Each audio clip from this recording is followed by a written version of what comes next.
Hello, hi, welcome. It's another Forward and Back, an impromptu one we didn't even know this was going to happen until about Yeah. 10 minutes ago. Uh, I mean, here we are. And here this we is what are. we're doing. That's Yeah. that's content creation in a nutshell. We hmm originally are doing MCU Crew on Mondays at this time, but I think some scheduling issues happened. It's the 27th of December. Shit happens. I don't know. I think Bronze Yeah. might have just been playing League all night, which is perfectly fine. I don't shame her for that. I would have done the same thing. I mean, yeah, Um, we all do stupid stuff from time to time. so we'll discover episode 6 together on MCU Crew next week for our first show of 2022.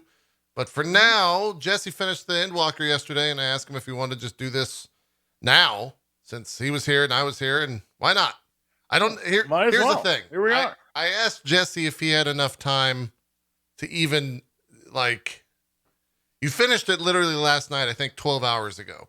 It Yeah, took me a roughly. while to like work through it. I don't know if you're in the same headspace as I am, or I Uh, was, I should say. I think I at some point need to make just to like get out what I'm thinking. Need to make some type of video, but I have to sit down and write because I think there's a lot to say about what they were trying to do in the Yeah, game. And I think that I am, as you can tell, unable to vocalize uh, all the things I think were happening in that game that I think made it special.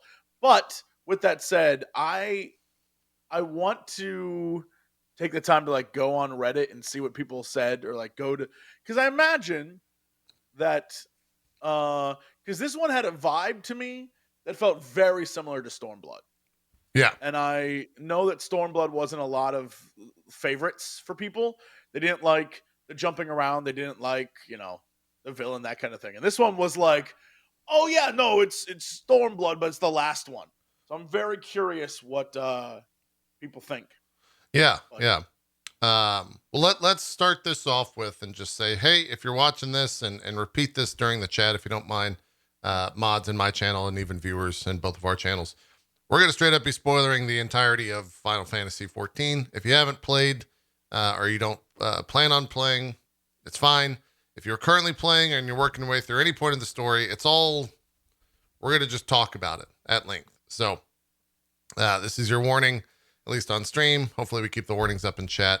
And I'm sure some people will be joining and asking, like, can I watch this without fear of being spoiled, etc.? And the answer is no. No, you cannot. We're gonna spoil everything. super spoilers. Yeah. Although speaking of spoilers, Uh-huh. where do I'm sure you have more time post Endwalker than me. All right. Okay. Obviously, there are new tombstones. Yes. That's fine. I know to go to Thavnair for those. Not even worried. However, Okay. what do I do with all my old ass tombstones? You can go to Mordana and change them Yeah. into poetics if you have leftovers from the other. So you get more poetics. So my advice would be to get 530 armor for classes you haven't leveled yet with those poetics. Does that make sense? No. You can get, you know how when you were leveling all the other classes, you could get. I have 2000 2000 Allegan poetics. Yeah. Yeah. So how do I get rid of them for something that's useful That's, rather than go to Mordana and you can exchange them into normal poetics. into the tombstones of aphorism? No, the you can change them into poetics. So you use poetics, and then whichever ones that aren't poetics, you can change those into poetics. I feel like our terminology is off. What do you wait? What are you saying? What do Are you you saying you mean? just have excess poetics? You're capped at poetics Yes, I right have now? excess. Yeah. So I go have to the excess Crystarium. poetics. Go to the Crystarium, and you can buy 530 gear from that. That's what you should buy of classes that you want to level. I mean, I think I have. I think I have all the gear I need for those classes. Oh, I mean, if I would doubt that because 530 was raid equivalent gear, and so unless you have a full set of raid equivalent gear for every class, maybe you do. I don't know. The old poetics gear was 510, or the old crafted gear was 510, which you could bump up Oh, to I'm 520. looking at it right now. I have 525 gear for everything. Yeah. So I don't know that. I mean, like, I guess I could spend it, Yeah. but I'm not like. There's, You I know, mean, I you could don't. also buy like I Heaven's just got Ward relic 2,000 of stuff. these damn things, and I want to You can go buy a spend bunch it, of but I want to spend it on something clusters. useful. Go buy a bunch of clusters Clusters. for Heaven's Ward relics if you plan on doing that. I already did them all. I did my Heaven's Ward relic. For everything? Well, I would never do it for everything. That's a crazy person's pursuit. Yeah. I would never do that. I don't know. I There's got a bunch one of choices. from each expansion, and that's it. That's all I need. Okay. There's a bunch of different choices. None of them are necessarily the best. 530 gear would maybe get a 530 weapon on every class because that will actually help over a 525. That may help. I may do that.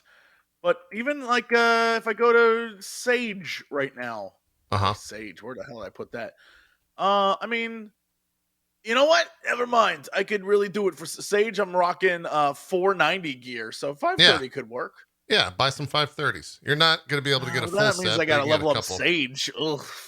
You got to get a couple pieces, but it's not too bad.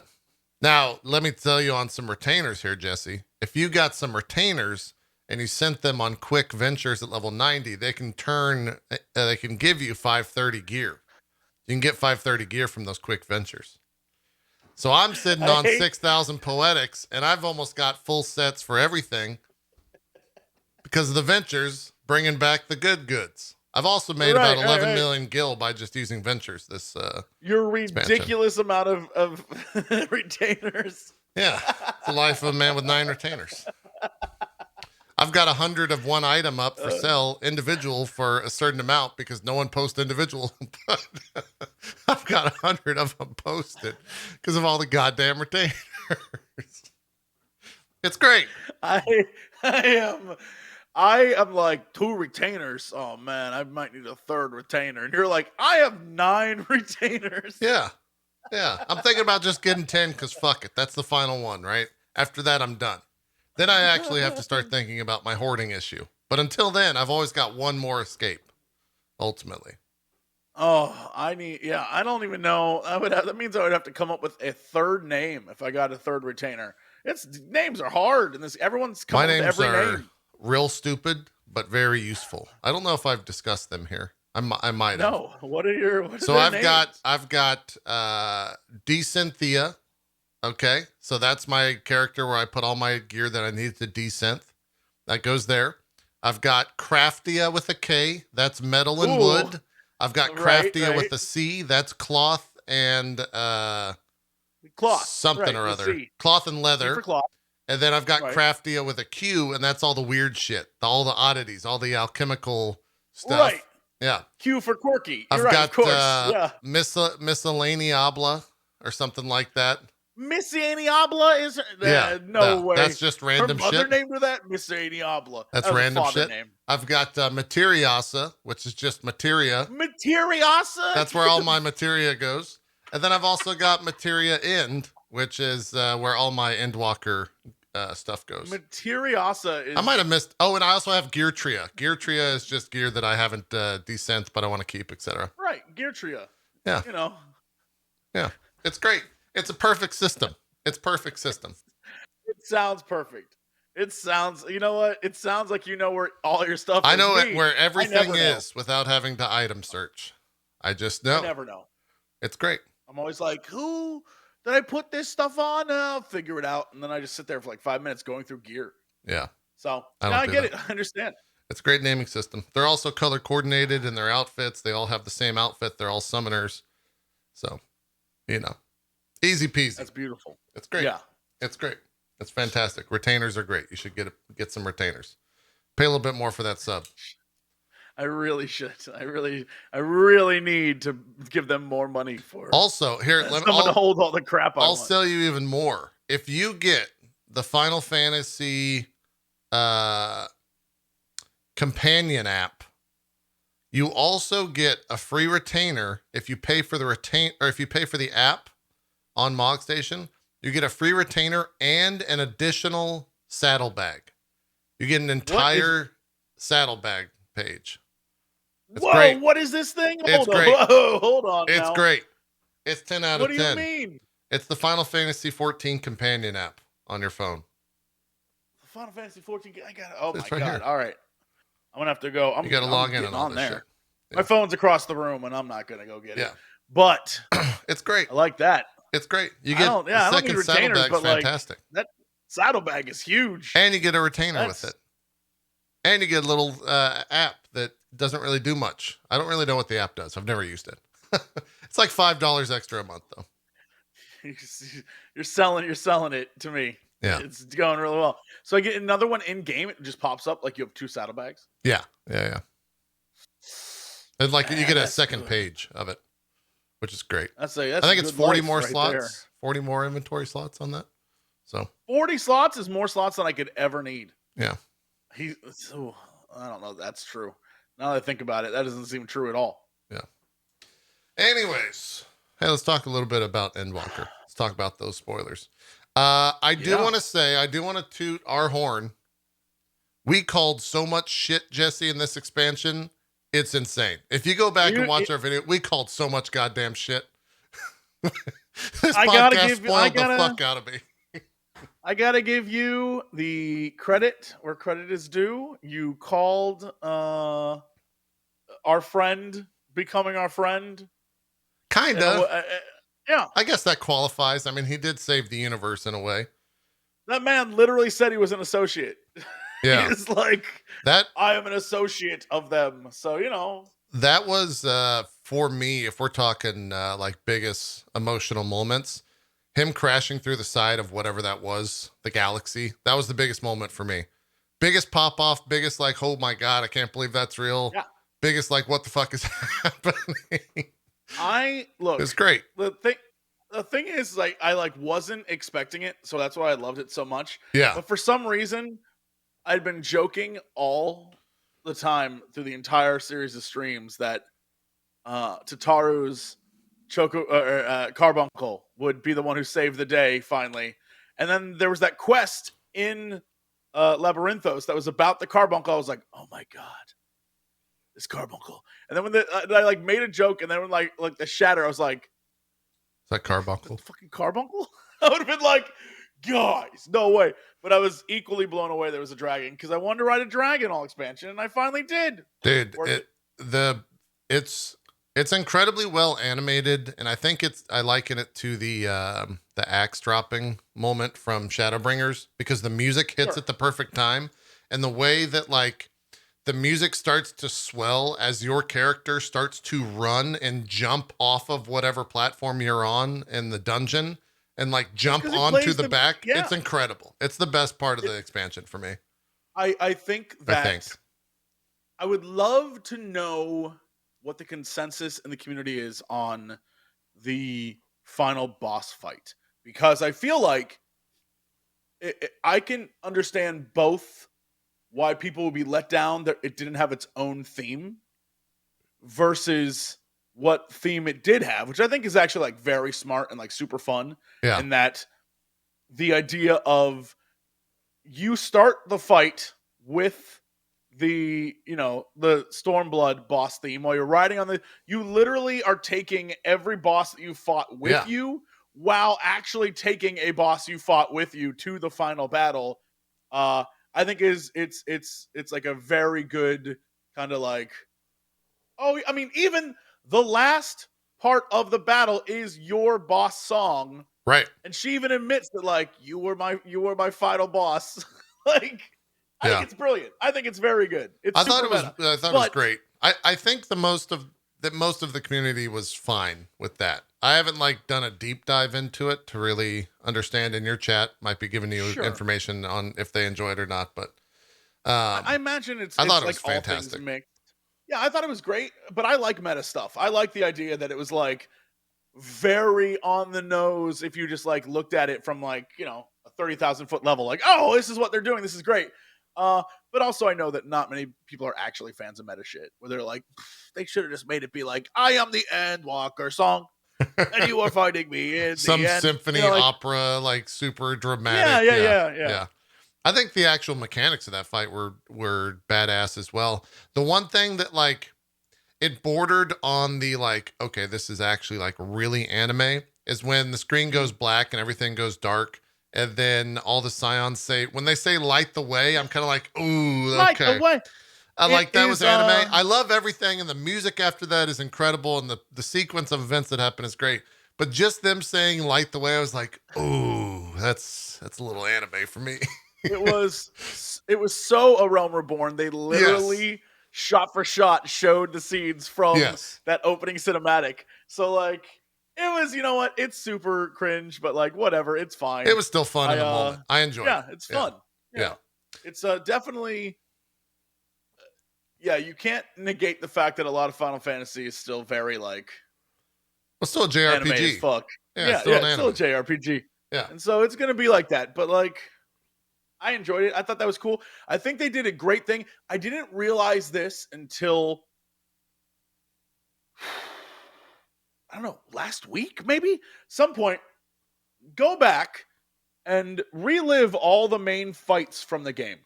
Like go back and like just go through every like the main boss Like fights. expansion boss, or you mean like what are we talking? Um so Ultima, Thoradin, um I don't know if it happens when you fight Shinryu.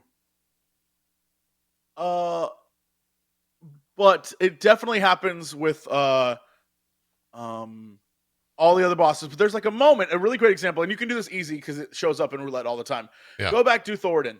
Okay. During the fight, normal fight, everything's good. Everything kind of like, he's doing evil guy stuff. And then he's like, and now I'm gonna use my Knights of the Round ability on you.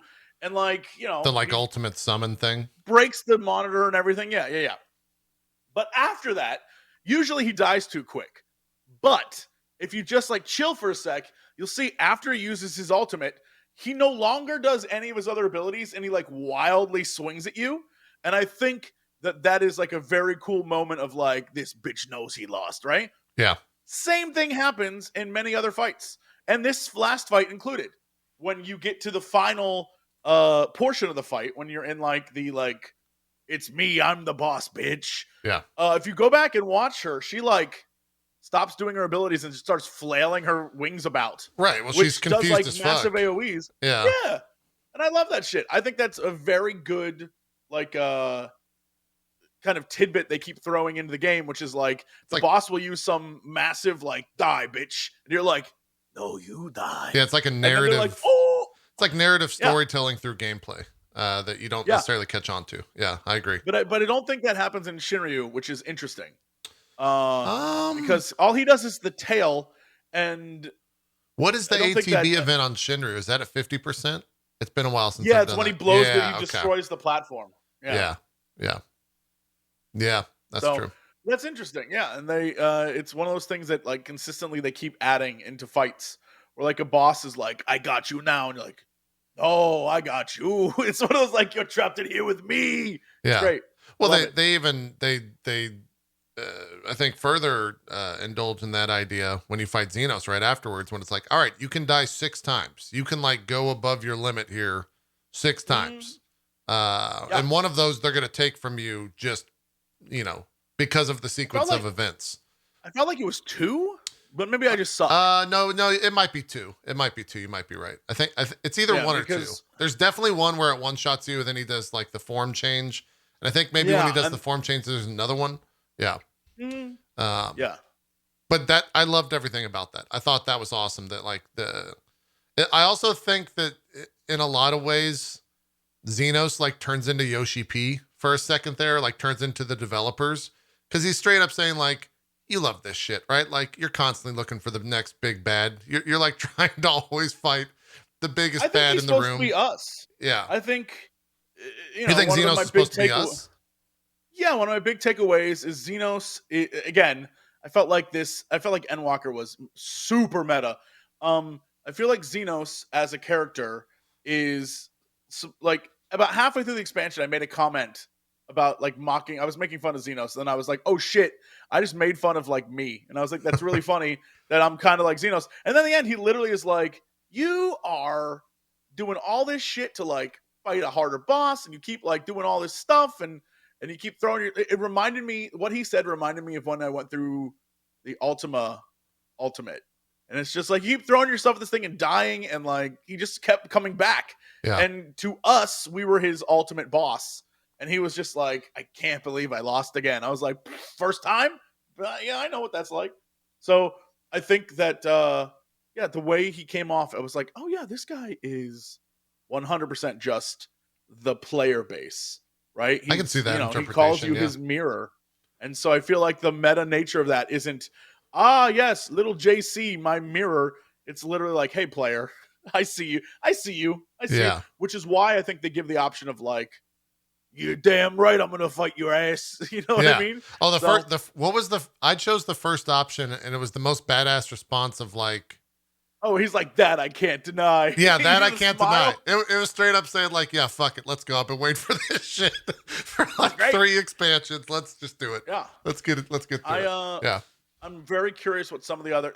I know for a fact that most of the time the responses don't actually matter. Right. But every once in a while they'll give like a line or two of dialogue extra for a different choice. Yeah, I feel like that one mattered in some way, or whatever you said. But it reminded me like in the options of when you fight Emmett in Shadowbringers. At the end, there are 2 options, and neither of them are like great. But one of the options literally is like, it ends now. But the whole point of everything leading up to that was like, it never ends.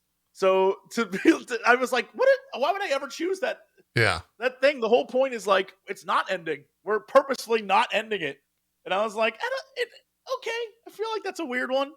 But I felt like that here too, where one of the options was straight up just like, sorry, Zenos, you're a doo-doo head, and I choose not to interact with you. I was like, who would do that? I would have loved if 2 things. One, if you could legitimately choose an option that walked away from that fight and you didn't fight Zenos. I don't know how they do that from like a narrative point of view in terms of like, I guess Zenos just exists at the edge of the universe forever now. And he still might, because like we didn't actually see him die. We kind of did. Dude's dead. I don't know. Dude, let him die. He's in a world of dynamics and emotions, and like he's at the. I don't. He could. The other thing that I kind of wished is, I wished that somehow the expansion ended when both you and Zenos were just like dead on screen, and then something happens in 6.1, and like that's like you come out of a coma or some shit. I thought that would have been badass. Shut down. No. Like you're still able to do shit somehow. Again, that wouldn't make any sense. My entire brain was like, God, I wish this was kind of a JRPG and not an MMO. And so many different instances of the expansion, because they could have done some interesting things from a story perspective. Because like in the back of my mind throughout this entire expansion, even as like characters started to quote unquote die, I knew they were coming back, because it's like it's an MMO. You can't like. There's no way that your character is going to not make it through this. There's no way that like these other characters are not going to make it through this. Sure. It's an MMO. They have to exist. And I don't think that that's like a detriment to the game or anything. It definitely just clued me into things that couldn't exist, essentially. And so that part kind of like, I was hoping that there would be some concrete decisions and choices in the expansion, being that it was kind of the end of it. And I don't necessarily think I got that when, at least as it pertains to the Scions. I think all the Ascians are dead. I don't think they're ever coming back. I think they're all gone. I mean, anything's possible now. I mean, I guess in the past you could, but yeah. Yeah, you can go to the past is what I was saying. But obviously I think what they did was Zenos 100% dead. I like that. Maybe. Dude, his story arc definitely ended. Yeah. He like showed up, got his final fight. He spent the entire time trying to get back to us, and the dude was like, oh, I lost. And I think there's an implied thing of either you wished the portal device back or he did it for you. I don't necessarily know why he would be like, get out of here, kid. Well, didn't Medion open the way? Is that what you're talking about? Here's the thing. If you talk when you're done, if you talk to Urion J, it could be Medion, but if you talk to Urion J, he literally is like, yeah, so I was talking to everyone else about how you got your teleportation thing back. And yeah, we have no clue how that happened. If someone wanted it to happen bad enough, it could have. Because they were in But like the world of dynamics and emotion, and it could just yeah, yeah, yeah, manifest. yeah. Yeah. And they're like, if someone wanted to, they could have. And then he like leaves it open to the fact that it like could have been Zenos that wanted you Mm. to like get out of there. I don't know. It's a very open-ended thing. I think it's fun that they make it be like, you know what? Zenos in the end was like, all right, go on. I don't know. I don't think Maybe. it matters to me all that much. It doesn't. Yeah. I think there's Yeah, a lot of stuff in this expansion that I think they left it up to the player's imagination to like make a decision on what happened. sure. Um, One big instance for me, and we actually, my Chad and I went back on this, which was a pretty big moment, was when you finish Elpis and you finish the dungeon and they reveal, what was the name of the time thing? Kaitos? Kairos? Kairos, yeah. The like time or the memory thing. The Yeah. memory wiping thing. The second that I finished it, my mind immediately went to the line at the end of Shadowbringers, remember us that we once lived. I immediately thought like, well, that's because he was dying. And so he immediately remembered who we were. And he's trying to tell the character, remember us. And so it made that expansion end better for me. So chat like went back and forth. Like, no, there's no fucking way. That's not, he didn't remember it, blah, blah, blah, blah, blah. But for me, it made that expansion and that line that much even better than it was to begin with. And I think there's a lot of stuff in this expansion where it kind of does that for the player, where you can kind of, you know, say things happened one way or the other, doesn't necessarily give you a clear cut answer. And regardless of which side you fall on, it doesn't matter, right? Like if it makes it better for you, it makes it better for you. Believe in whatever you kind of want Sure. to in that regard. And there's Yeah, a handful of that. what I took away from it was more of a goof on Emmett, which I thought was kind of funny, where in that moment he was like, now I'm dead.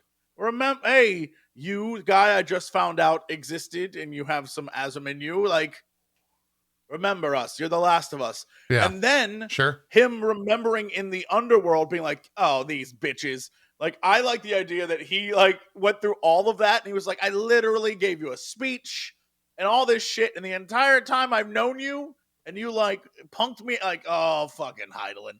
Like, I think that's even funnier for that character where Yeah. he's just like, He's just angry oh, all the time. yeah, I think that's very cute that He's like he had one moment Tsundere of or whatever, incarnate. yeah, he had one moment of just like, remember us, and now he's like, they all you bitches, right? I think that's even funnier.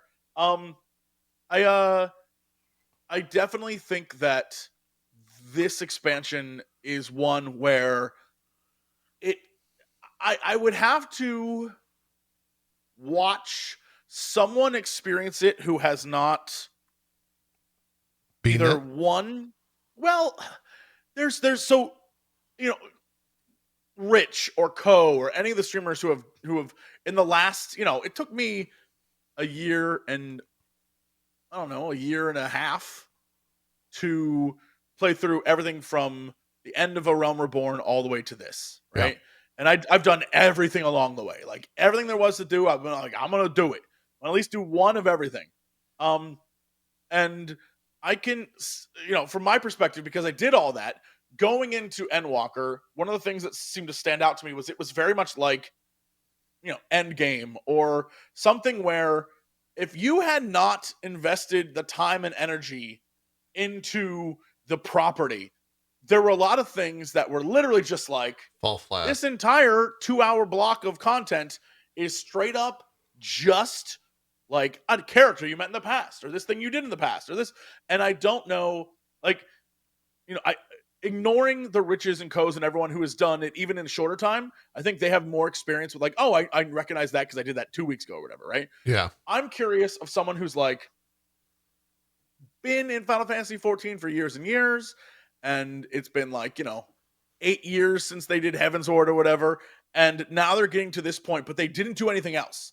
They like didn't The go side character do, stuff. yeah, like what would that experience be like for them? Would it hit them in the same way? Would anyone would they remember like certain aspects of the story? Would they care as much? Would certain moments hit them in a different way than it hit other people? Like that kind of thing. I'm very, very curious to watch that reaction Yeah. because one of the things I noticed is the entire time it felt like, oh, this is like the best of Final Fantasy Well, 14. the A lot of what game, we're seeing. like, as I'm sure you're aware, but the game, if you didn't do a thing, people from that thing didn't show up in the sequences that you're Right. talking about. And so for like me, since I never partook in Eureka, I never had the Eureka NPC shows up there. And so I think that is like the proper way to handle that. Sure. Because anyone that showed up, I was like, oh, I fucking remember those guys because I, spent 30 or 40 hours with those motherfuckers grinding something. Or like alpha. I'm trying to think of maybe some of the more alpha and omega obviously were big ones. Trying to think of some of the like rarer ones or the ones that were kind of just like, who the fuck? Like, what is this? But I think I generally remembered most, if not all of the characters that popped up. Uh, yeah, I didn't have the Sky Pirates because I didn't finish the that raid series. How have you not finished that raid series? Oh, JP. I mean, I've seen it all. I've just never done it all. It also comes down to the idea that no one does those raids because towards the end of it, they get fucking hard in 24 man. I remember the Four Lord stuff. That was all there. Yeah, I don't know. I remember most of that. I know what you're saying though. Like, there's a lot of scenes that would just kind of fall flat, and they definitely like beat you over the head, especially towards the end when it's like you're leaving. Here is literally everyone Right. that you've met over the however many hours you've played in this game.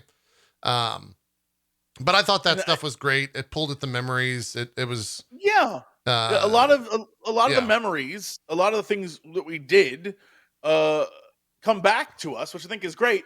I'm just curious again if, you know, the a lot of the the emotions that response I to it. felt Yeah, I see yeah, a what you're lot of the saying. emotions I felt I think had very little to do with the actual story.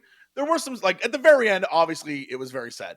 But a Yeah, lot of the emotions I felt like we're seeing people that had been with me on stream, like random fans who show up in the world, seeing them, sure. who had been there the entire time, I thought was like lovely. And to me, that was emotional rather than like from the minute we got into the final area, they were like, press this button to teleport all your friends to your location. I was like, or it was like, use this crystal and it will summon your allies, but only use it once. I was like, Yeah, oh, we have like a reset button. So I'm not particularly worried about like anyone sacrificing themselves because I was like, I don't buy it. Not for a hot minute. yeah, I don't buy this.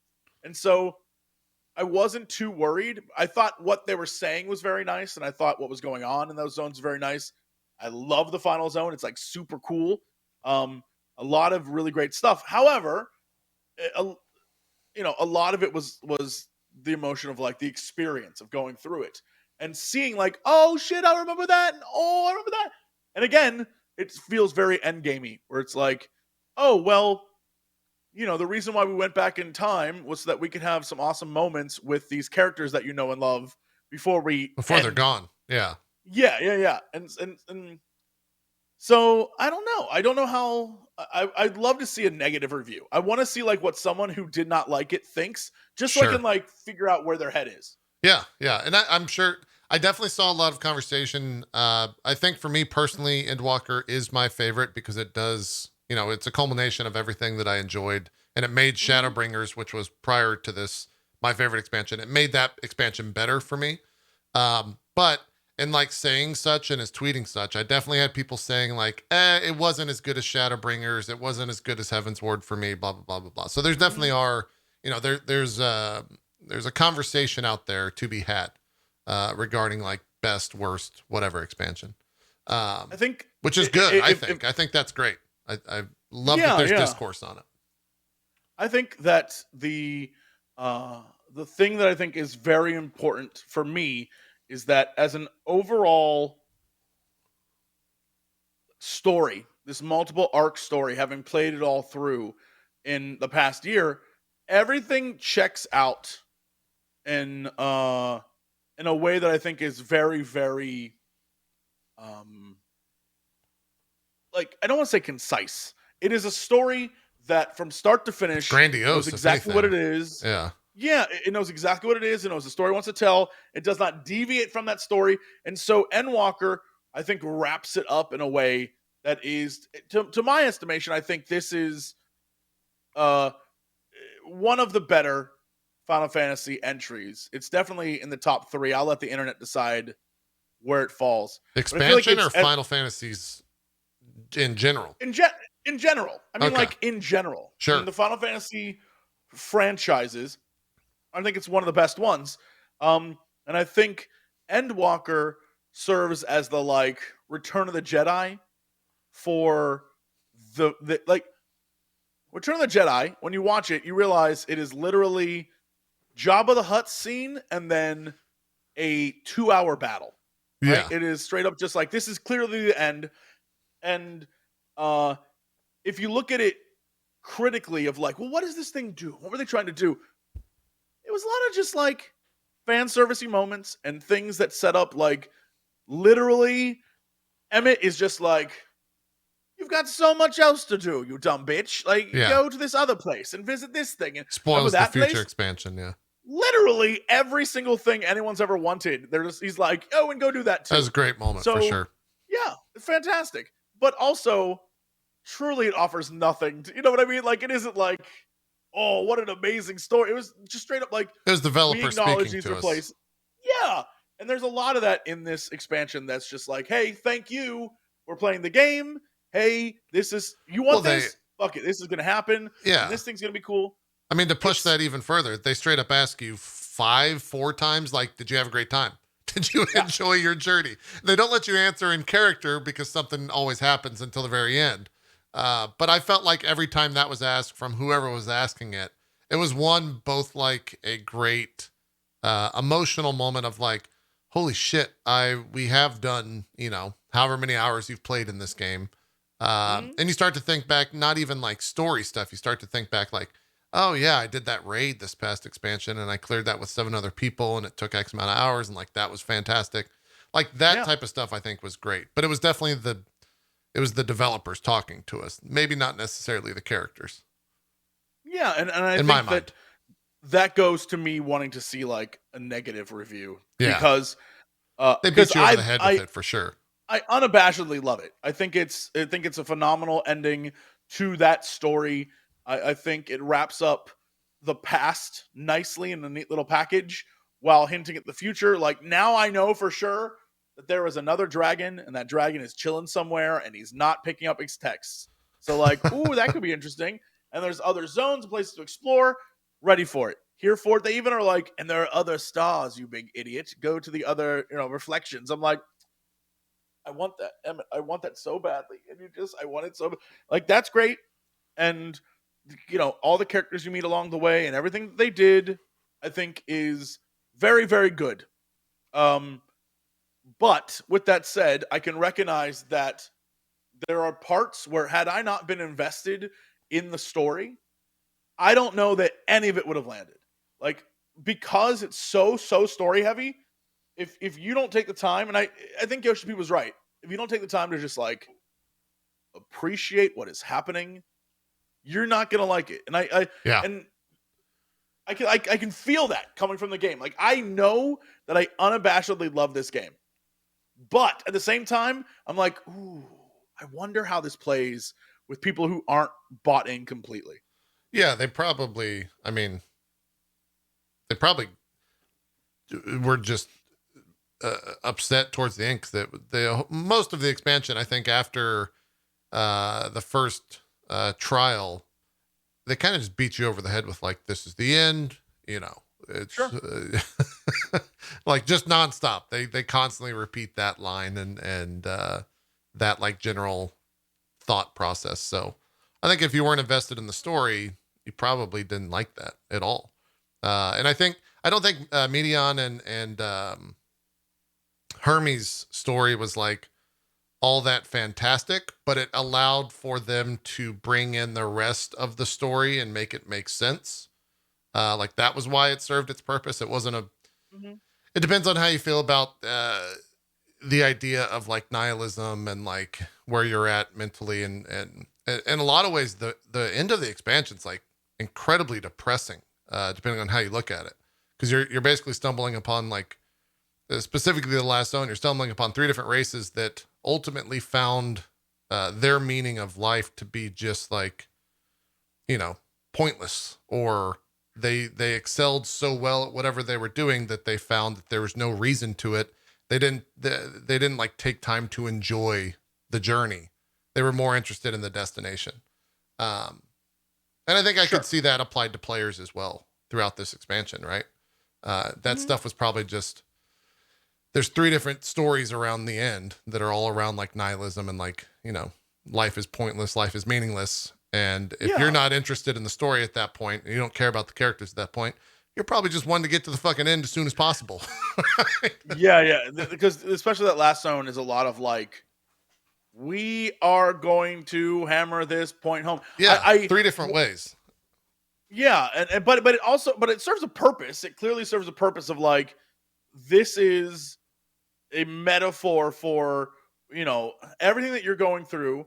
All these different examples. There was like the smart species and the warring species and the species that was like, we achieved perfection. Like they gave you everything you needed to like, oh, this explains all these reasons. It's they do a very very good job of uh dropping some like cold hard science in there, which I think is super fun. Yeah, the Like, heat universe, or the yeah, the heat death of the yeah, heat death universe in the universe. and Yeah, whatever that paradox is called, Furman's something paradox, whatever it is. The idea that it's like, if we're in a universe filled with planets that are all habitable, where the fuck where's everyone at, yeah, right? yeah, And it's one of those things where it's like the Fermi paradox, yeah, and it's one of those things where it's like, oh, they're all dead.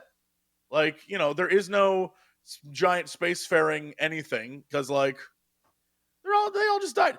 Um, and yeah, there are all sorts of really great like scientific big brain thinking ideas in there, and I think that um the interesting thing is the game itself to me feels like you need to be in the right headspace to get the message more than most MMOs are willing to do. I wasn't going to say RPGs. A lot of Western RPGs don't touch, but JRPGs, you're always killing God. yeah. You're questioning your own existence. If you've been playing JRPGs for years, you're like, this is old hat. But this expansion, and I want to say for the most part, Final Fantasy 14 hasn't done this.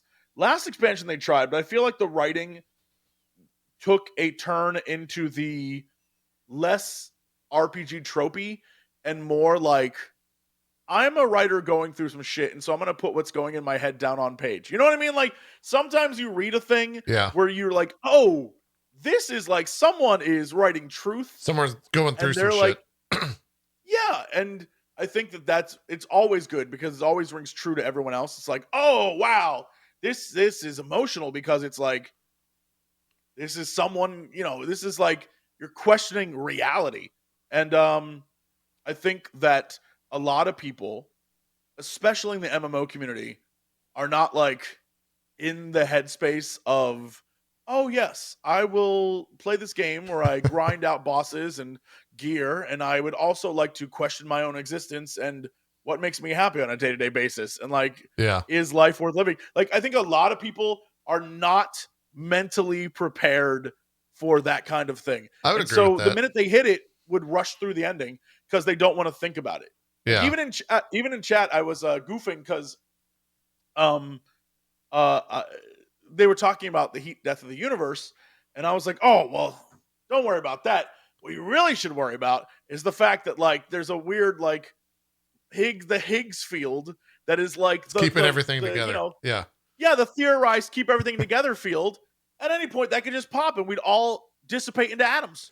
So You're like, right. what the, you know, what are you worried Well, about? I, And everyone in chat was like, why? And I was like, you yeah, know, you can do that all day for sure. There's a lot yeah, of, yeah, there's a lot of ways to find depressing, things about life. If you want to search that out. I think in a lot of ways, you're talking about like the writer influencing, or being influenced by their predicament and their situation. I think this Sure. might have been like uh, a a product of COVID and the effects of like COVID, because in Yeah. America we're dealing with it one way, and other parts of the world they're dealing with it other ways. But in Japan, it was like it was dealt with in a very different manner, I think, and a lot of what we Mhm. saw, I think, in this expansion could probably be applied to a situation like that. I think if you also think about the effect of Soken getting the cancer diagnosis, and kind of around like 5.3 and 5.2, dealing with that. That could also be potentially applied here. And I Sure. think there's multiple things that you could potentially apply. However, we'll never really know, and that's not necessarily for the writer to put out there and share unless they want to. That's up to them. That's their prerogative, and it might not be fair to us to be like, oh yeah, this is definitely about COVID, right? But they But you could did. see maybe that was a part of the story. Maybe that's why these thoughts started to come out of like nihilism and like nothing means anything, and it's all about hope. It's all about Absolutely. having shared journey and all that type of stuff, and the people around you rather than the destination ultimately. And you can tell based on the writing team that, because this is having played every Final Fantasy and being like that nerd. Um, this isn't something like Final Fantasy's done this before. Final Fantasy VI is literally the final boss is literally nihilism. Yeah, Like you he doesn't it's care anymore. very similar, and it except in Final Fantasy VI again, the writing is such that like the heroes give their message of hope, and the bad guys like you sound like a self help book, right? It is not. It's not like we're gonna take time to really talk about this. Final Fantasy IX is literally about like a child coming to terms with death, like that kind of like it is it's there's a lot in Final Fantasy, but not until this game did they take the time to work through it in the game. Usually the villain shows up and is like, I kept making references to Necron, which is the last boss of Final Fantasy IX, and it literally is just like, I am the embodiment of death, Yeah, and I am here now because you guys suck or something. And it's different than we have like we're introduced to Medion, we see all the processes of you're there from the that. beginning rather than just seeing the end singer. Yeah, and Yeah, so I understand why they included Medion rather than have it just be like I am a winged creature at the end of time. They like gave us something to do with that. And so I think that having, you know, all the things in that last area that sort of led us to the end and taking time with it and being able to sit on all the things happening and going through it in a way that's like, okay, you know all these people tried to find happiness in a different way, and the thing that they lost in everything they were doing was the joke I kept making the entire time was the Gandalf of the situation, where it's like, if you remember Lord of the Rings, Gandalf's all like, oh, it's the little things, Pippin, or whoever the yeah, hell he's talking to. sure. And that's what the whole point of the game was. It was like, hey, it's moments like this or this that's important, not all this other shit. And every time you went to like in the dungeon or in the last zone, all those people kind of like forgot all that shit. And I think that's, it's hammered home enough that if you walk away and you're not like, I fucking miss my friends. COVID sucks. Like that, Yeah, then I think you're missing out. And it definitely feels like you have to be in the right headspace for this game to like hit you. yeah, I would agree, and I think that you can apply that to a lot of other things. You can apply that to like work, like. I think you and I are both workaholics. We both have worked for Sure. a living. I mean, everyone works for a living, but we've worked maybe too much in the past decade or so. And so I think that hit a little bit harder. I think I don't want to like segment out that the story was made for specific people, but I think as a creator, it definitely hit in a different way of like uh, the idea of like you are focused too much on uh, you're focused too much on like the end goal rather than enjoying the moment. I definitely got a lot of that through the expansion. And so Mhm. some of the scenes like hit a lot harder because of that. But yeah, ultimately, like to go back to what this all started with, I don't think if you were into the story to begin with, this wasn't an expansion that was going to make you interested in it. It wasn't going to be the one that like pulls you in. Ultimately, you had to buy in from the very get go. Otherwise, it wasn't worth it. It's not Yeah, worth it to buy in. I've watched many a streamer in the last year play through Final Fantasy 14, and it's very obvious when it's kind of like they're not into it, and so it's just like, all right, Yeah. well, bless your sweet soul. This clearly isn't for you, but yeah, it rang to me as being a finale to a thing that, like, if you aren't in, this doesn't, getting to It's not going to be the one that the pulls you in. giant, yeah, getting to the giant bird at the end of time in space isn't like a hook that's going to grab you.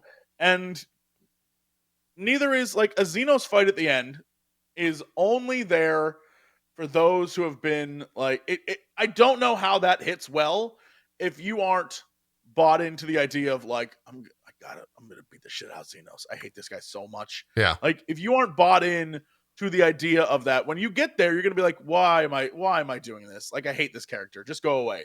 And I For I me, don't it know. I worked. feel like I think for you, it worked in yeah. a different way. I think for me, it worked because you spoke earlier about like how it would affect people that have been playing for 8 years as opposed to like a year and a half or however long you've been since you started your journey. Mhm. For me, it was definitely like, thank God. Like I've been living with this guy since Stormblood, like 4 years ago when I did, blah, blah, blah, blah, blah. And I was in X state, etc. It definitely, that was more of an ending than like, I think the Medion stuff was an ending to the expansion. The Xeno Right. stuff was an end to the arc, if that makes sense. And as Sure. well as Yeah. the Ascian stuff, like I definitely, when Emmett and Hythlo both like, do their whatever, go into the wind Mhm. sequence right before you go into the final dungeon. That definitely hit harder, I think, than most other stuff. Because like they're definitely gone. Like they're not, unless for some reason we go back to Elpis and like we get to experience them that way. I don't think we're gonna see those characters again. Um, No, they're and I, gone. I think 100% done. yeah, I think that moment of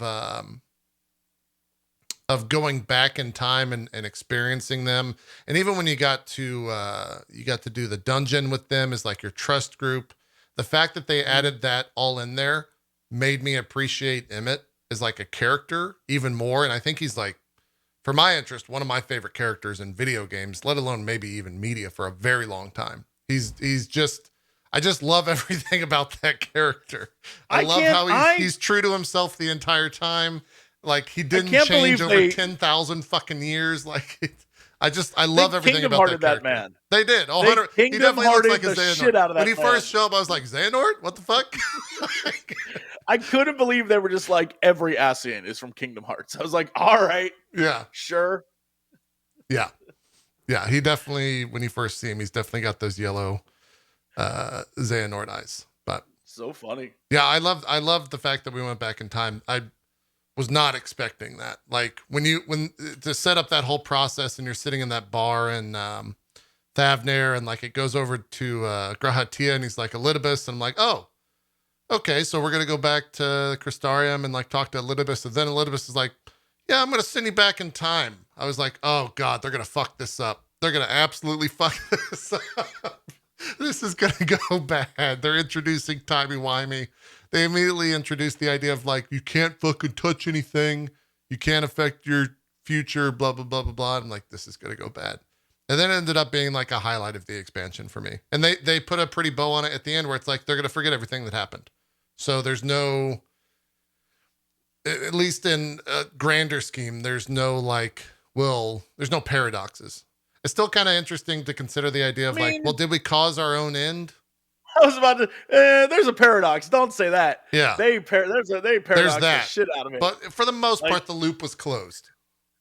Except for the idea of like, did we cause the whole thing to happen in the first place? But that's the problem.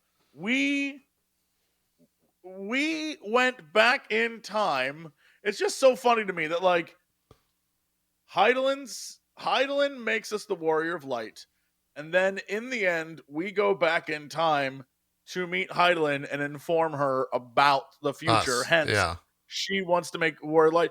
And I last night I saw someone, because I can finally look at things now. I saw someone had a comment or something that was like, if like how did Hydaelyn know when things would happen? You know, like how did The she know conjoining or when? whatever of timelines.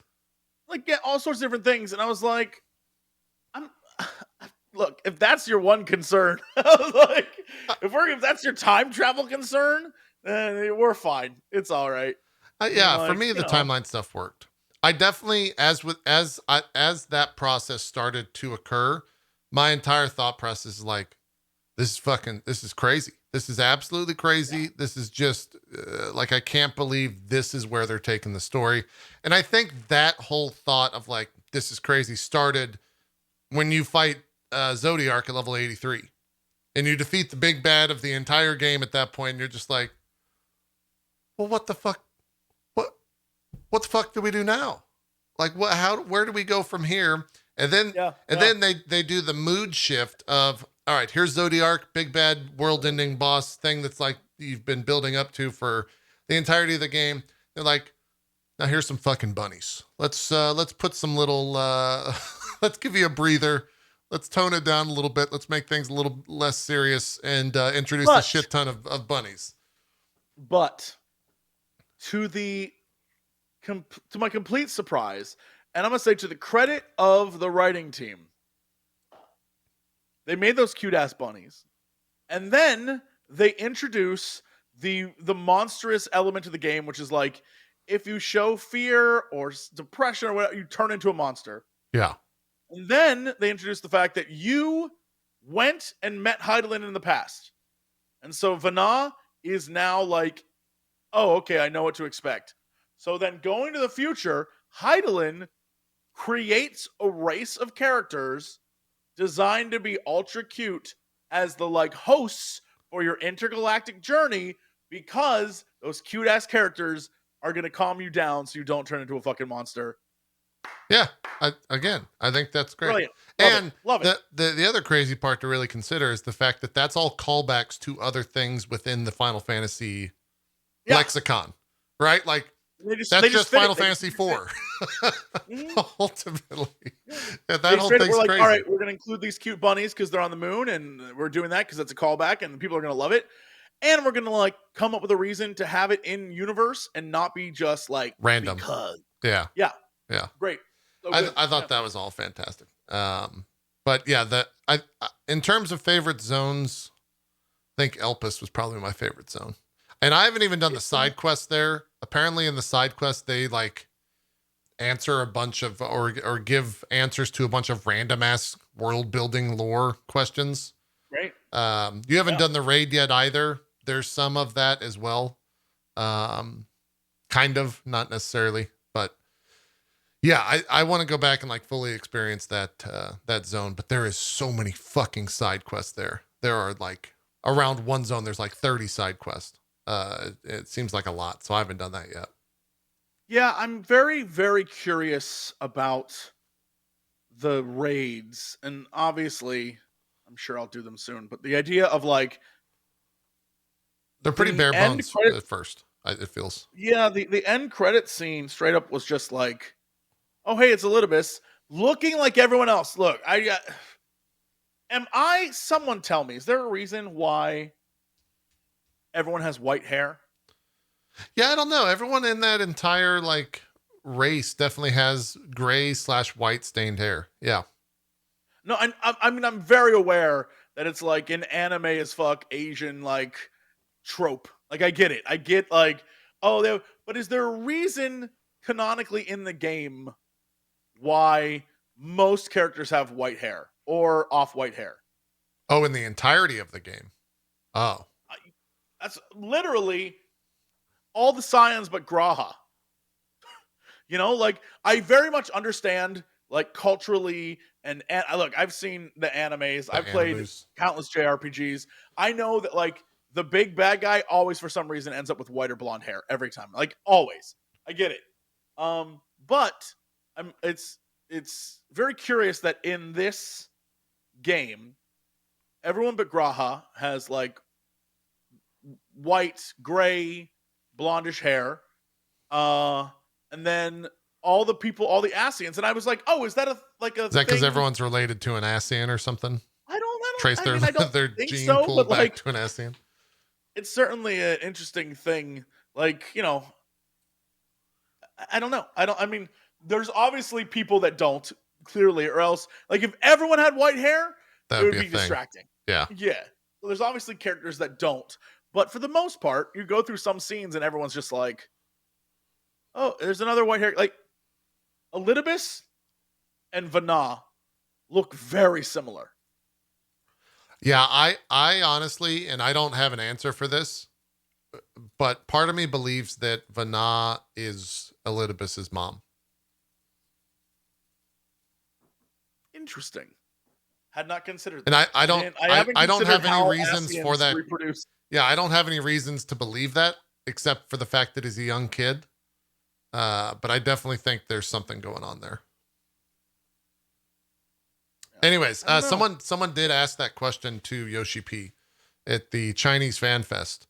The question was, why do the Scions have so many white, gray-haired members? This is coming from my chat. Mr. Fuji Kicker found it. He said, difficult question. You're right. There are many characters with the features, and we do have it in mind all the time. In the original version, we had already Thancred and Y'shtola. We hadn't planned on adding Urianger to the Scions at first, but it just turned out that way. Estinian was originally designed to be part of the Dragoon job quest. We hadn't imagined him to play such a huge role during the Heavenward story, and at 6.0, he became part of the Scions. There's a lot of coincidences. Sometimes we discuss we should give some characters a makeover, but the impressions are too strong at this point, and we decided to keep it like this. I personally am not a fan of pure colors, like green, for example. That's why new characters tend to be a little simple in this regard. We'll try to balance it out a little better from now on. Makes sense. Probably just wrote characters in there and they decided they were going to be main characters and they couldn't add them on after the fact. I mean, it looks cool. Let's be very clear. My parents made a character and they made that character have long white hair. So like, same here. My character has white hair. Yeah, like I get it. It's a cool look. Yeah. Being like the white hair dude always looks cool. But it's just very funny to me that that's the thing that happened. I am super curious about, so going back to what I was saying about the new raid stuff. Yeah. I don't. Elidibus is who is in the cutscene, but the raid logo has La Habrea, right? So I don't know how any of that works or fits together, but I'm not going to answer any of that. Yeah. All right. I mean, you'll have to do the raid. Yeah. You'll get a little bit of answers. Yeah. But keep in mind, it's only the first of 3 parts of the raid, which we'll have to wait till 6.5, which is maybe a good conversation starting point. What is 6.1? What are we doing? Like, I say this every time an expansion ends. I don't necessarily know, but I have some ideas. Emmett kind of gives you a bunch of zones that could potentially be an entire expansion, but I don't necessarily know what the true arc is going to be. It will be. I tweeted this immediately after finishing it. That expansion, after finishing it, felt very similar to after I had seen Endgame. I had finished a 10-year journey. I didn't know what the fuck was going on after that. I know that I enjoyed the end and I need a little bit of a breather. I definitely feel that way now, and I don't know where we go from here. Like, so much has to happen, I think, between the patches for the next expansion to hit. And if they do the type of thing where it's just a big build up to like a boss fight, and it's the type of situation where it's like, oh, we're the Scions, you can't end us, blah, blah, blah. I don't necessarily know if that hits anymore. Like, I don't know if their traditional way of telling a story thus far in Final Fantasy XIV will hit. Oh, I think that's why they're doing something that I don't know if you and I talked about this on one of these, or if we If it was all fair. yeah, but one of the things I think that is the biggest downfall for a game like WoW, for example, is they don't know when to take a breather. For the last You were saying this on stream the other day, I think. I yeah, think I for know the where you're last going. X number of expansions, literally it's like bigger, bigger, bigger. Now we're fighting the demons we said before. Now we're in space. Yeah. Now we're on a different reality. Now we're in the afterlife. Now the newest pass, they're going to the afterlife's afterlife. Like it's literally just like more and more and more and more. And in the end, they keep leaving. Like there's still a sword They in never in go the WoW back. planet. Yeah. They never go back. And Yeah. I'm like, are we not going to deal with that? And so I think that the smart money on the Final Fantasy writing team is it being like, the Ascian storyline is over.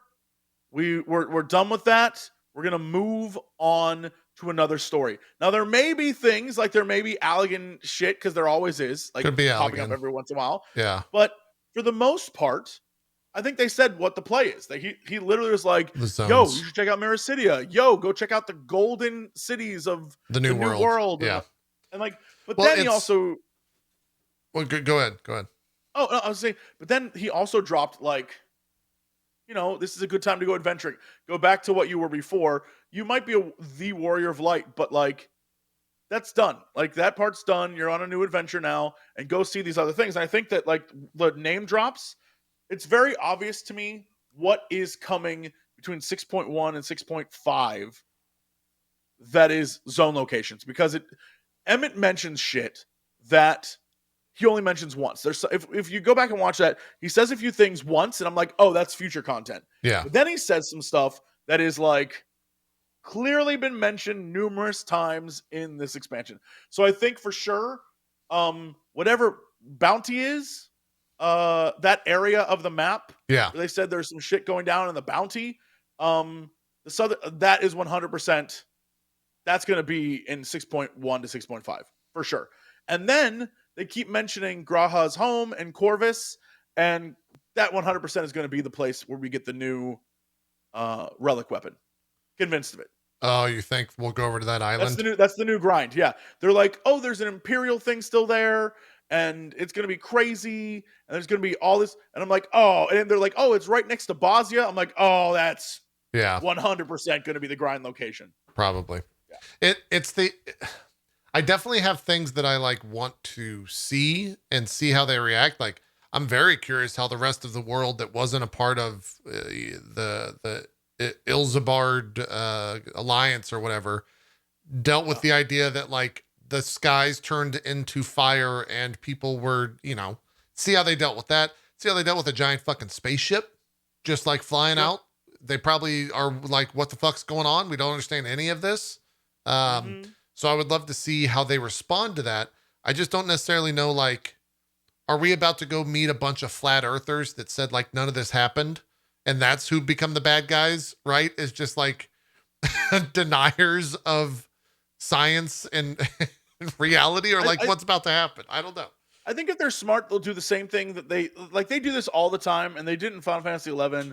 And I think the smart call for them is like, this is all made up Jesse on the spot bullshit, but it's like we go to the New World, for example, and we get there, or we go to Mirror City, it doesn't matter where. We get there and there's like, like, oh, we're exploring a new thing, we're on an adventure, and this is great. And then at some point, it's like, oh shit, I'm still the Warrior Light, and I got to handle there's like some bad stuff going on here. Yeah. And you get caught up in a thing, and it doesn't matter how you get caught up in it. You get caught up in a thing, and then at the end, you fight a boss who's like, I am Gorbok, the minion of the Doom. New ruler.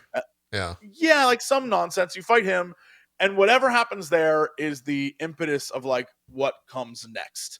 So it's like, oh, okay, we fought. It's very much like, hey, spoilers for Final Fantasy XI, by the way, for everyone out there who is going to go back and play the hot new game, Final Fantasy the hot 11. new game, Final Fantasy XI. Download, play online. It won't be done until the next time we do one of these, probably. Yeah. So, so here's like Final Fantasy XI. The first boss was like the Dark Lord or the Demon Lord or whatever. It doesn't matter. He was like just like the big giant like monolith man that you fight, and you got some backstory about his thing. Like he was just betrayed by the other races, and now he's pissed. And Yeah. so you fight him, you fight the Shadow Lord, and then it's like, oh, there's actually, when you beat the Shadow Lord, there's 4 dudes that look exactly like you that are like the avatars that they straight up look kind of like the Omega male female, except they're like the different races. And they show up, and you're like, what the fuck is this? What does this mean? And the next expansion is like, well, that guy you thought was a good guy is actually not a good guy at all, and you're a fool. He's been screwing with you the entire time. And then at the end of that, it's like, now there's like, you can learn about like the version of the Asians from Final Fantasy 11. And then the next expansion is straight up just like, I'm the crazy one, and you killed all my friends, and now I shall be the one to kill you. And that's the flow of Final Fantasy games. It's literally just like, fight a boss that you think is the last boss, and then the next thing is actually the real boss, and then there's always the last guy who's like, you thought that you could. You know what it is? It's Die Hard. It's the boss of the boss of the boss of the boss. Yeah. Yeah, and Die Hard, he's like, got to go through all these things. At first, the boss is the building. Yeah. And then the boss is my brain just died on that delightful actor's name. I haven't watched it this year, so my brain is a little shoddy on my chat, help me Die out. Hard lore. Literally Snake. Hans? Why can't I think of his name? Oh, it's Hans, isn't it? Hans Gruber is the character. Yeah. Alan Rickman. There you go, yes. Mr. Rickman. Yeah. Yeah, so it's like the first boss is the building. He's got to get through like all the like walking.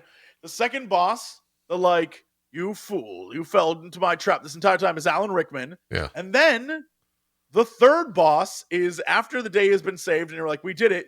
That one guy like pulls off his thing and he has the machine gun. He starts shooting up the crowd. That is the flow of JRPGs. Always that's the same way. Always bigger, and better. So, yeah, there's and it's never even the last boss is never the biggest baddest. It's always just the leftover guy who's like, I'm the crazy one. Happens all the time. And I think they need to start at the beginning again, is what I'm They gotta reel it back, This whole tangent is me saying they just need to start at the beginning, where it's like, well, they'll probably keep it grounded, which is my fear of that, is that it will be the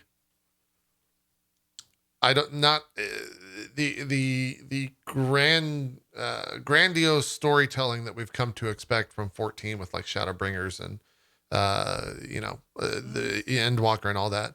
If they reel it back all the way back to like A Realm Reborn, and it's much more of a political game, it's much more like of the current state of world affairs, and then there's like some giant emperor that you got to kill at the end or something like that, someone that's the kingpin, as it were, controlling everything at that point.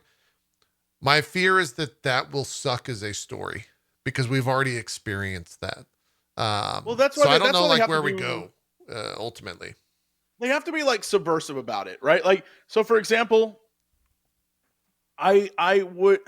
It's easy to do, which is why I hope they don't do it. But the idea of like, oh, we're venturing to the new world, right, and we are, I don't know, let's say Lolorito pays for the trip, right? And we're like, oh yeah, sure, we're going to go see the new world for the sake of probably the twins' parents, exploration, and it's being paid for by Lolorito.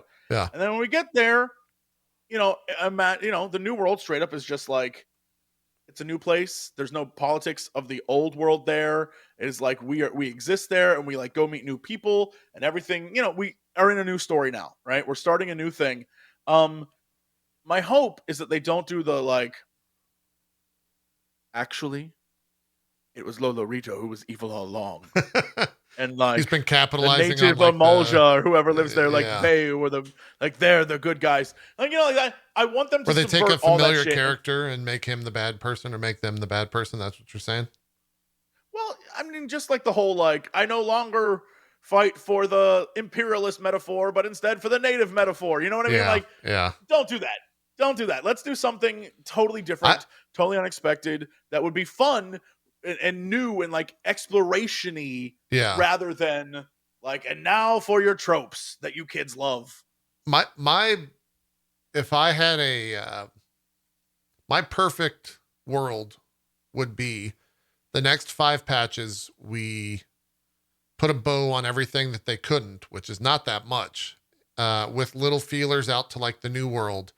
And then there's a time skip, some sort of time skip for characters that would make sense. So like the scions that age out just become like the wizened elders to give advice. You know, the Y'shtola becomes Matoya. Matoya dies off or What do something you like mean? that. Whoa, whoa, whoa! What do you mean? What?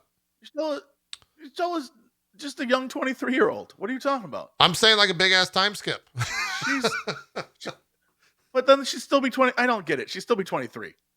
What do you mean? Everyone else would age, and she'd still be 23. Oh, is she permanent? Is she locked at 23? Is that what you're saying? According to the book I read, oh, she's okay. No, she literally. Well, then that's fine. Y'shtola's a great character. She could stay with us as long as she wants. But like, I'm essentially saying, like the twins, I'd love for them to get a time skip and become not miniature elves, the only in existence in the entirety of the game. I was about to say, I don't know how much longer I can live in a world where every elf is like 8 feet tall, and then there's just these kids. Yeah, and like that type of stuff. I would love to. I think that's where you would actually see like the world moves on from the threat of the Ascians and from the threat of Medion, and we move forward, and then something happens. And I think they also will have to change, unless they don't. Like, I don't necessarily know what the next 2 trials would be for the next expansion. Because like, if it's some form, it can't be. If we go back to be like, okay, you got to fight 2 more primals. The primals are back. I don't. That would kind of suck. That would bum me out. I think we already fought like Zodiark and Hydaelyn, like the 2 biggest, baddest primals. Oh, sure, but I think that where they can take it is in a different sort of like, we know in Mare City, for example, we've fought like the locked up version of their primals. So for them to just like redo the primals from Mare City, it wouldn't be as fun. Yeah. So obviously there has to be something there that is like different about Mericidia, which is, it was destroyed by the void. So maybe there's something crazy there, right? Maybe there's some weird ass thing that isn't primals. We have essentially finished the primal storyline, right? Like, the primal storyline is done because we found a way to negate tempering. So like that's done. The Ascians are done. The there's like a lot of stuff that's over and done with. The Alligans, because they're everywhere, we still might find Alligan tech, but I feel like for the most part, their story's kind of done. Well. I mean, yeah. Amon and but the Zonde. 12, I think we're gonna wrap up. We're gonna wrap up the 12 with this. That's gonna be the alliance raids. Those are 24 the alliance raids, which I think that kind of sucks. I think obviously we haven't played it yet. I figured the 12 situation would be a much bigger fucking story than like an alliance raid. Which is why I think we're leaving, because the 12 only relate to Eorzea. They do not, like, no one else. So we're gonna go meet new gods, talks about the 12. other gods. I think it may not even be gods. I think we'll just whatever the go 12 to a different area with a different plot, it'll be like its own thing. And I feel like that's a great time. Again, I've said this before, say it again. Having a new place for new players to start that's like new zones, I think is super, super helpful. And I know that people are going to be like, I hate that because it negates the last 10 years of a story. Look, I got to continue the story. But the story has to move on, and they have to have a way for players to join without having done all that. Or fuck it, they could be geniuses. You know what, YoshiP, steal this instead. Just be like, oh, you want to catch up to the new story that has nothing to do with the last few years? Pay the $25 for your level 90 upgrade. I 100% they're going to do that. 100% they're going to do that. Never mind. I had the kind way of doing it, but I realized the money way is just being like, just buy a skip potion and you're caught up to the new story. You don't have to do any of that stuff. I don't even know if they'll, well, they probably would charge for it, but I don't know if they need to. I think it would be a great jumping in point for new players. Granted, they're not necessarily having an issue with new players because they fucking had to stop selling the game at the moment. But I think it would be a great jumping in point for the next expansion If you just jump in and it's a brand new story, you don't have to play through any of that other shit. And there's no charge for it. It's you buy the next expansion, you jump in, you're level 90.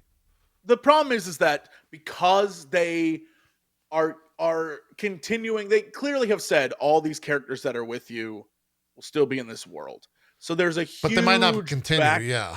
But you're right. there's a huge backlog of characters, and I have a feeling that we're gonna, if we do go to a new continent, some, if not all, the Scions are gonna go with us, and so I think that can be a little confusing. And a great example is I have two friends who are playing right now. Yeah. That are like, one has decided, F it, I'm skipping ahead to the Shadowbringer storyline because everyone says that's good, and I'll play Shadowbringers into Endwalker. From what expansion are they skipping? From the start? From the start. Oh, they're gonna hate it. Why? I was like, why did you? And spoiler, they hate it. Yeah. Meanwhile, one of my friends, Mathis, who I'm like playing with off stream, he's like, I want to start from the beginning. I was like, great. So we're going through. I'm like on my Ardbert alt, and we're going through all of. He started in Limsa. I think he's level 20 now, and hitting the watching dungeons him and the primals. Yeah, like watching him do level 1 through 15 was like, it's I cannot stress this enough. It is bad. Yeah. And I just feel like they need to create a starting experience that can like hook new players to make them want to get to the point that is very, very good. It's super hard to be like, hey, WoW definitely with did this that shit. And in a lot of ways, I think that's a grander argument or a grander conversation of like, did they do it effectively and did it work? Or can you do that effectively and can that work? But it's definitely something they have to consider, right? There's no way in hell that they should expect new players jumping in for the first time for a new expansion to play through 400 plus hours of the game. That just 400 plus hours to get to wherever their friend is at in the expansion that's insane. That's just insane. But I think having the option, because I get why it's difficult because of all the story stuff, and I get why as a developer you would want people to play through that stuff.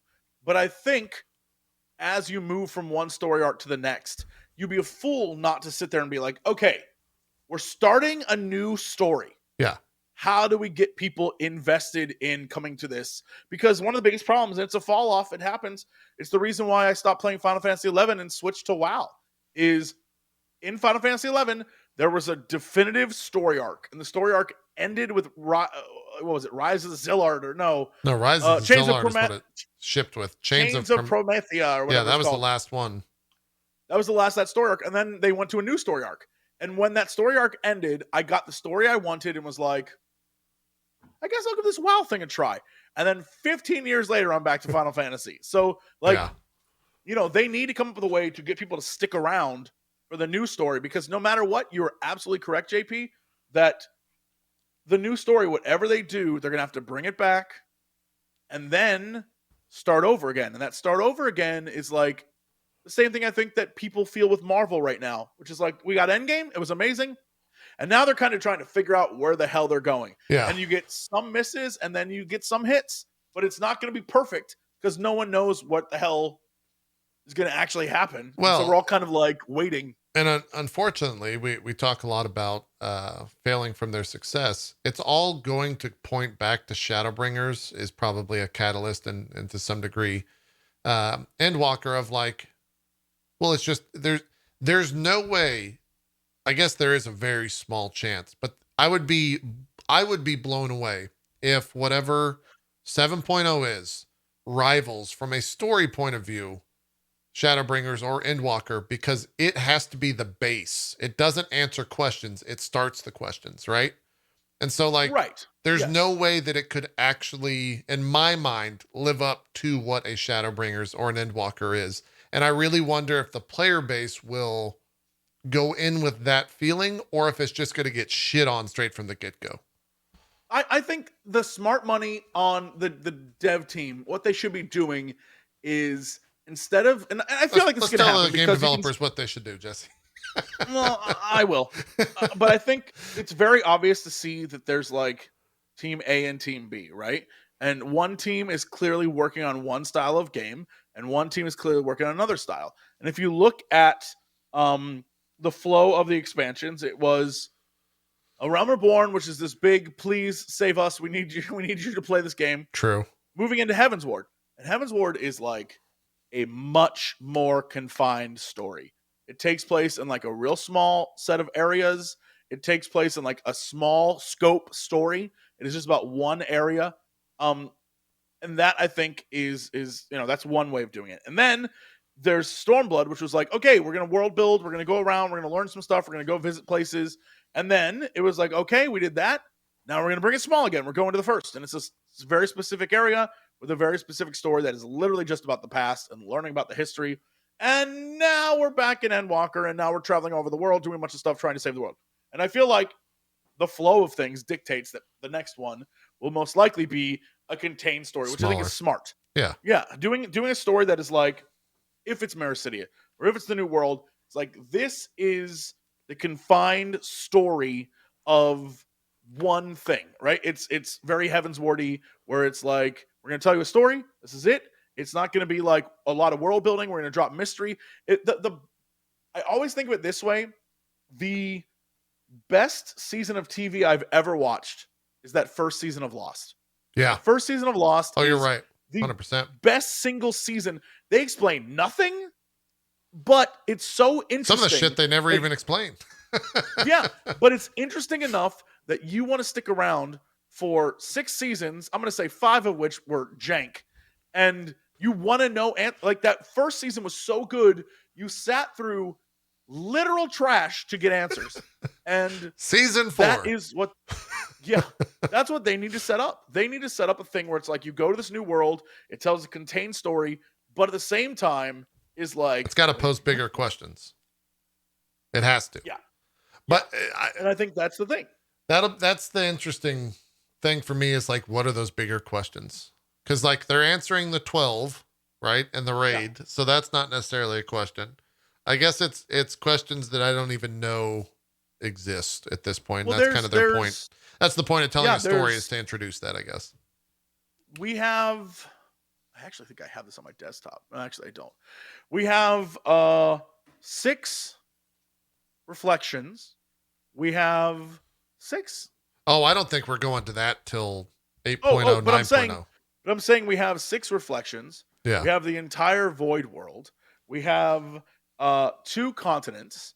We have like countless mysteries in time as well, because in the lore, in the official lore book, straight up, it's like, all right, so the first and second and a little bit of the third and kind of a little bit of the they're like, literally, the first and second ages we know nothing about. The fourth age we really know nothing about, right? Yeah. Like there's like a lot of time periods where it could be like, oh, well, the second age, the reason why we don't know anything about it is because that took place, all the second age stuff took place on this other continent. Like, there's a lot to... Well, yeah, agreed. But there's also, for me, there's like this giant, almost blinding point of the story of like, we have a fucking spaceship now. Yeah. And we're just going to we're not going to do anything with that spaceship? Like, what? We got a goddamn, we skipped the airship phase, kind of, not really, but also kind of. And then we just have a spaceship, and it's named Ragnarok, right? Well, the thing is, I don't know. I don't know what we do with it, because it can't maybe be I'm used. wrong. I don't know if we can use it anymore. It might be able to go back and forth to the moon or whatever, and it might come up in the future for some reason. Yeah. But the mother crystal was our like gas source, and now the mother crystal's gone, and the last guy at least to get to the end of the edge of the universe, for sure. Well, but like, we're just gonna find some more primals and sacrifice them, Jesse. That's what's gonna happen. I don't think, I don't know how it works. Yeah, I mean, I just realized the crystal's gone, so like, that's a whole other thing. Well, the crystal's gone. Which is fine, I think. Yeah, no, it's definitely, it's fine for sure, but it's like, That's another weird thing to think about, like in the canon of the lore of the game and where we go from there. Yeah. Yeah. I don't, there's a lot of different ways they could take it. I think I'm just in the headspace that I was immediately after finishing Endgame and like that whole saga of like, where do we go from here? What are we doing? Mhm. What's the reset? And I think a time skip would be a fantastic way to handle some of that. Um, and I'll be frank, if in 2 years we're on the same exact fucking engine that we're currently using, that's that sucks. Like, Well, I don't know about a time skip, but I 100% know that one of the big features for the next expansion has to be an engine change for it sure. just, Has to be. they're like, yeah, I feel like they did their absolute best this expansion with what they had, but there's so many times where it's like, the end of the world is happening and we're gonna go fight the biggest baddest person in the world, and it goes to your character and they're just like, you're like, God Oh, damn. I see. I think it's I great at the same time, but it's also just like, come on, man, come the fuck on. We need a little bit I more. We need a little bit more. I I I agree, but I actually think maybe an engine change. I think we'll get a graphics overhaul before we get an engine change.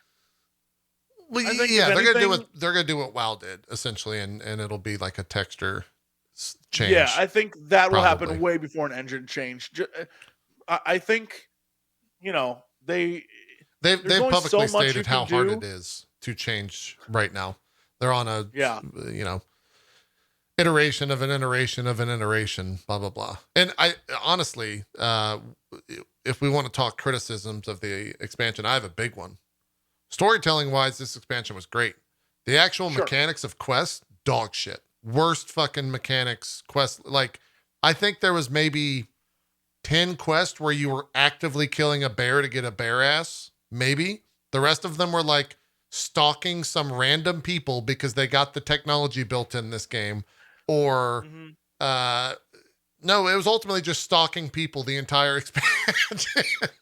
Most or like run to point A to point B, or escort someone from point A to point B and have like little side dialogue, which again, that just further pushed the story, so I necessarily didn't mind it. But from like a mechanic point of view, the story was very story driven and not so much like what I expected from an MMO, I guess, is ultimately what I'm getting at. I think the actual quest design and all the functions through Sure. Endwalker, it was bad. It was bad. I, I did think that they used the escort questing bit a bit too frequently. I understand the idea of like setting you up to figure out how to escort people.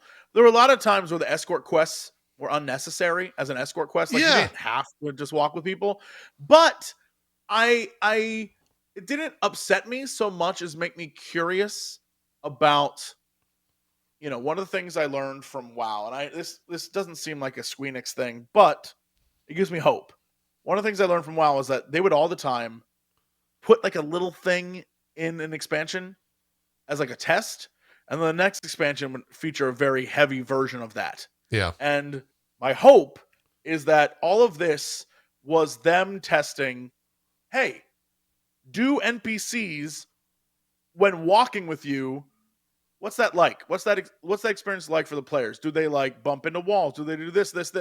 And my hope is that rather than they rather than just drop it, they take the idea and instead push even more of the RPG for Yeah. the next expansion 7.0, which is like, hey, you have a party now.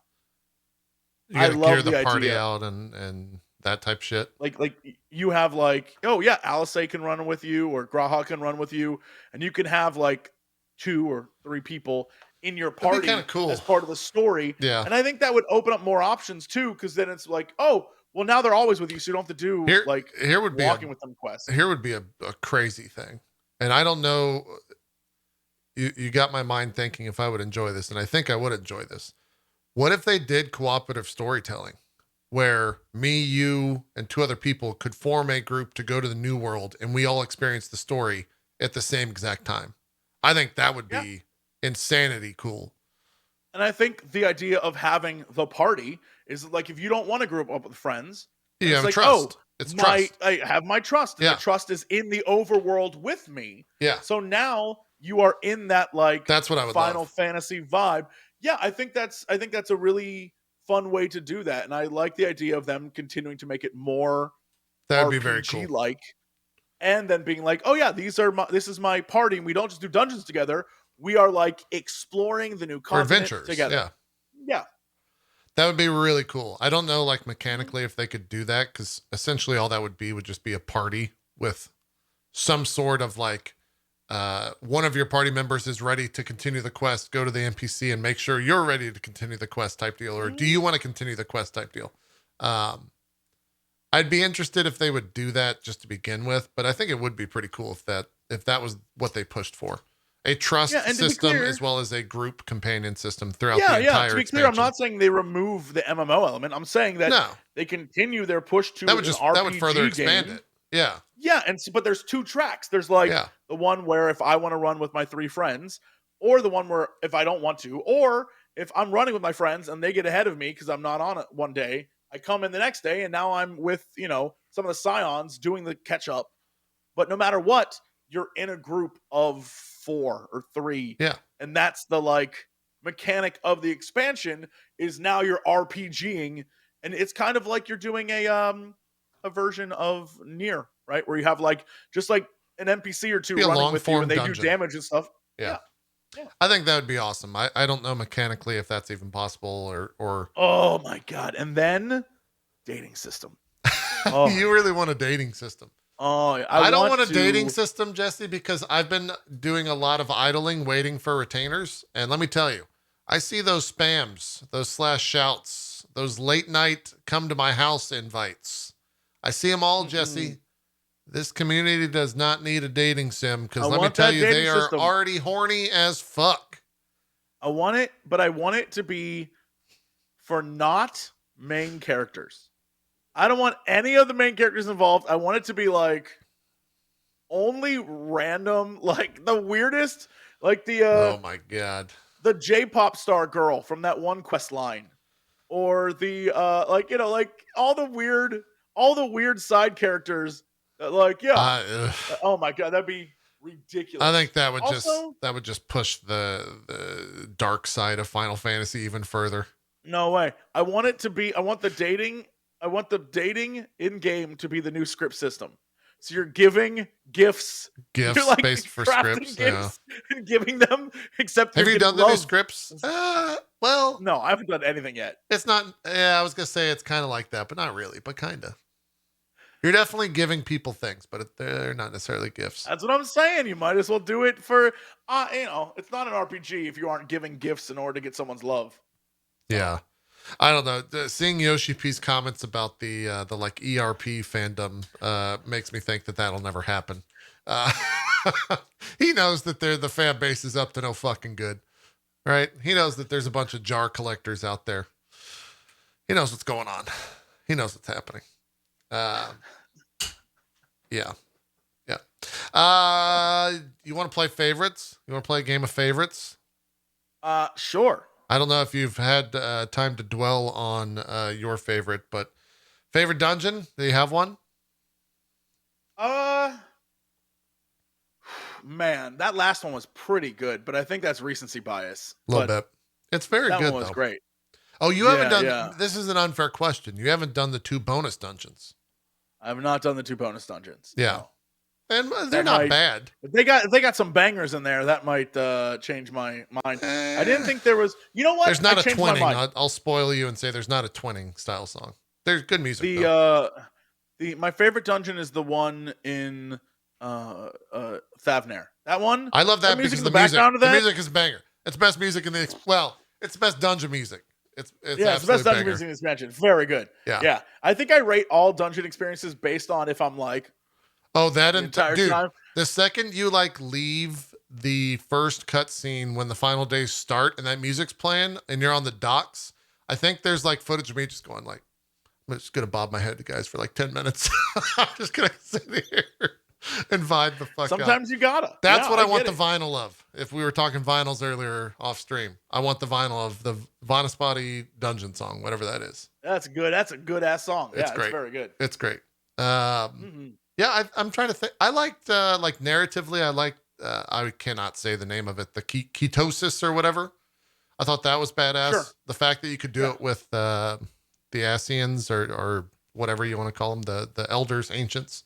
I thought that was fantastic. That was a great reveal. Awesome. Yeah, that was very good. Yeah, that was very good.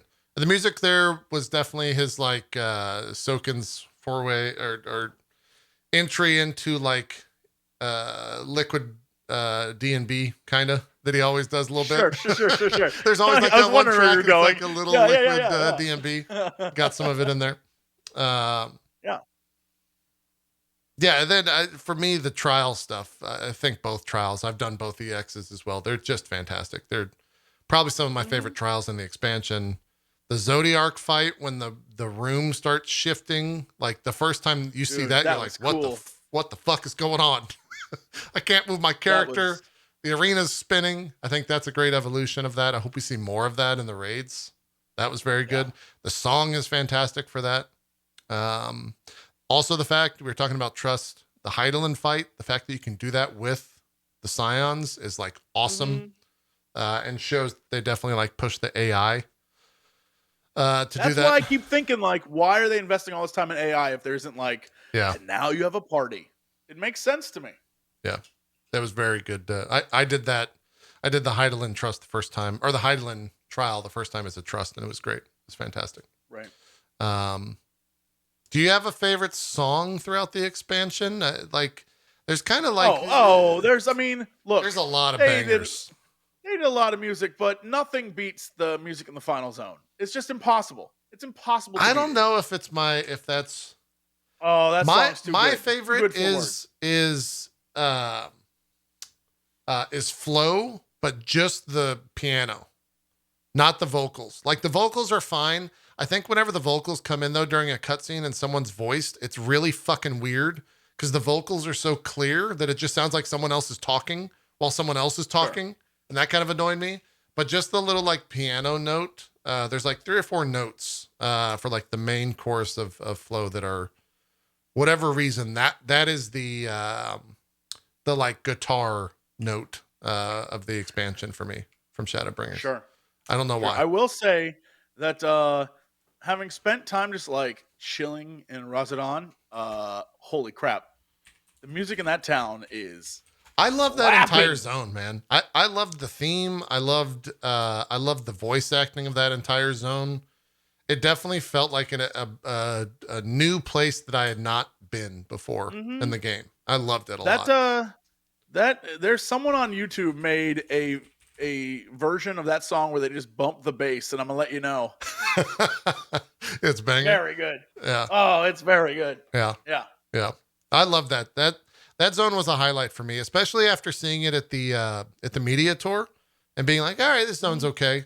Where I think Garlemald was like, this entire zone is ultra depressing and like not a happy story, and like really tie into the idea that, this place is covered in snow and it's dark and sad.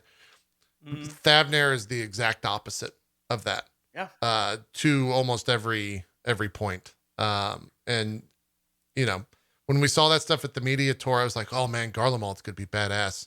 And it was not. It was just a very sad, depressing arc where a guy literally blows his brains out. Thavnair was definitely the winner for me. I think because of the limitations of the engine and whatever else, I am slightly disappointed at Garlemald as a whole. Just where the story teeters out, like it just kind of fizzles. No, not fizzles, but it, for something so grandiose, it just ends for me. Is where I feel it was. Yeah, like it was not hyped the up the story, entire game. I'll let you talk. Just Garlemald as an entity. When you looked at that map, there's a giant like swirling city with it's huge. And you're like, oh damn, I can't wait to see this place. Yeah. And then they talk about how they control the entire continent and all these different things. And then when you get to Garlemald, it's like a snowy wasteland and it's like Buffalo, New York. Like it's a city. I mean, it's a city, Yeah. but like it's not as big as I thought it was going to be. You know what I mean? Like, Well, yeah. It's not. It doesn't seem like the capital of an empire. It just is a city that looks like it has some cars and stuff, but it isn't like I was expecting. You know, like when you think of the capital of the like a world, New kind of York or shit, where- something. yeah, like a lot of. You know, if we were gonna be. It might be built back up to that point though, because you got to remember it did just have like a civil war effectively happen. Right. I mean, understood, but the difference between it versus Amarat. Yeah. Amarat is how I expect the entirety of, you know, Garlemald to look. And what we got was like the aftermath of destruction, and they like used other buildings to build the tower. So like I get it, but I still think just the outline of where the town is compared to the rest of the land. I was like, that's a very small town. That's right. Like a small ass town. The zone was even small. I mean, the zone was very small. Yeah. Yeah. I hope we do get to explore a little bit of that, like the fringes of it in some degree, maybe in a future patch. They already set up a character to go back there and revisit with, what's the kid's name? Jules? No. Oh, the guy used to call Julius, but his name is Eulis. Eulis. Yeah. Yeah. Yeah. I think I called him Jules, even though it was Eulis. Yeah. So that J. We'll probably go back and I would hope we go back to that. And I would hope that like I talked about this in previous episodes, but Garlemald was this thing where at level 20, you see this cutscene and like fucking Darth Vader comes down from a giant airship and there's like 4 other Darth Vaders and you're like, this shit's fucking sick. I can't wait to go to that. 4 expansions later, you finally get there and it sucks. It's just dog shit. I would love for them to like rebuild that city up to be what I expected it to be in my head, which is kind of like, I guess, in New York, like you're saying. That would be great. So everyone's like, there's a lot more Garlemald behind the Tower of Babel if you fly up and look. I'm not complaining about the scope of what exists in, like, you know, it's the same thing as you know, when you go to certain zones, you can see off in the distance that there's more to the zone. That's awesome. Huge fan of that. I love the idea of like the area you're in is not the entire thing. I've always loved that. That's not what I'm saying. What I'm saying is that this is a major city that we have known to be huge. Yeah. And the part we spend in it is very, like, we do not spend time like going through the streets all that much. What we're doing is like hanging on the outskirts and like running back and forth between train stations and stuff. And all I'm saying is I would have wanted my Garlemald to be like, oh, you can do the train thing. It's a subway. You can do like this, but like, you know how there's Thavnair and then there's Razadan. I was hoping it'd be 2 zones, like the outskirts and then that part that you see, and then the distance, there's more of the city. We like go into the city. And there was like a bigger, like a zone to explore of just Garlemald. So then we can feel how big it is. Might be a bigger expansion or a patch for it. Because you're exactly right. That would be great patch content to experience all that again. Yeah. Yeah. It didn't feel like we were in it. Like it felt like we were just always like kind of around. But, you know, what are you going to do? Yeah. We didn't talk about it yet, but for me, one of the what the fuck is this game moments throughout the expansion, which there was honestly a lot, was when a body swap happens right before you go to the moon. It was my favorite moment in the game. Dinner table experience was fucking weird. My character has a giant hat, which I don't know if you've seen in game, but you could never see her eyes unless she like looked up, and when she's sitting in that chair, her eyes are completely hidden, so you don't get to see the dead character eyes. But then she lifts her head up and they go Zenos or whatever. And I was like, this is the greatest decision I've ever made. It's great. Yeah. It was just a bizarre situation. Also, the solo trial where you're in the Imperial body, probably the worst trial slash maybe best trial if you can one shot it in the entire expansion. If you fail once or twice, you start to really be like, fuck, I hate this fucking trial. But if you get through it on the first try, you're like, okay, that was pretty good. It's the first time where I you felt like powerless in the game, which I really yeah, enjoyed. that was very interesting. I ironically ended a stream on it where I died to the very first guy and was like, I don't have time to Oh do yeah, it. you can't just walk up and fight those guys. It's a close fight. Yeah, I don't know how I died to the very first guy. I was dumb. But then the next time I did the duty, it was the very first, start of the next day of streaming. Got through it, no problem, loved it. Yeah. And I was like, how did I die the first day?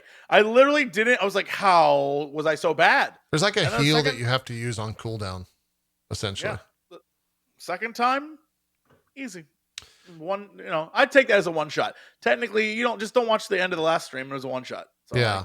My chat definitely was angry with me when I did that because apparently I speed ran it and I don't know how I did that, but I got very lucky and did all the things, went to all the correct places and I didn't fail. But I don't recall exactly what I did. But yeah. And I like the countdown timer of it as well. It was kind of pointless. And I think I had like 10 minutes left, but it adds that sense of stress to it, which is cool. Even with copious amounts of time. It was certainly stressful. I will say that. Yeah. I really thought Zenos was going to take someone out there. Like there was that was maybe one of the first. There was definitely fear of like, he's going to fucking kill someone as my character. And I'm going to have to live with that for the rest of the expansion.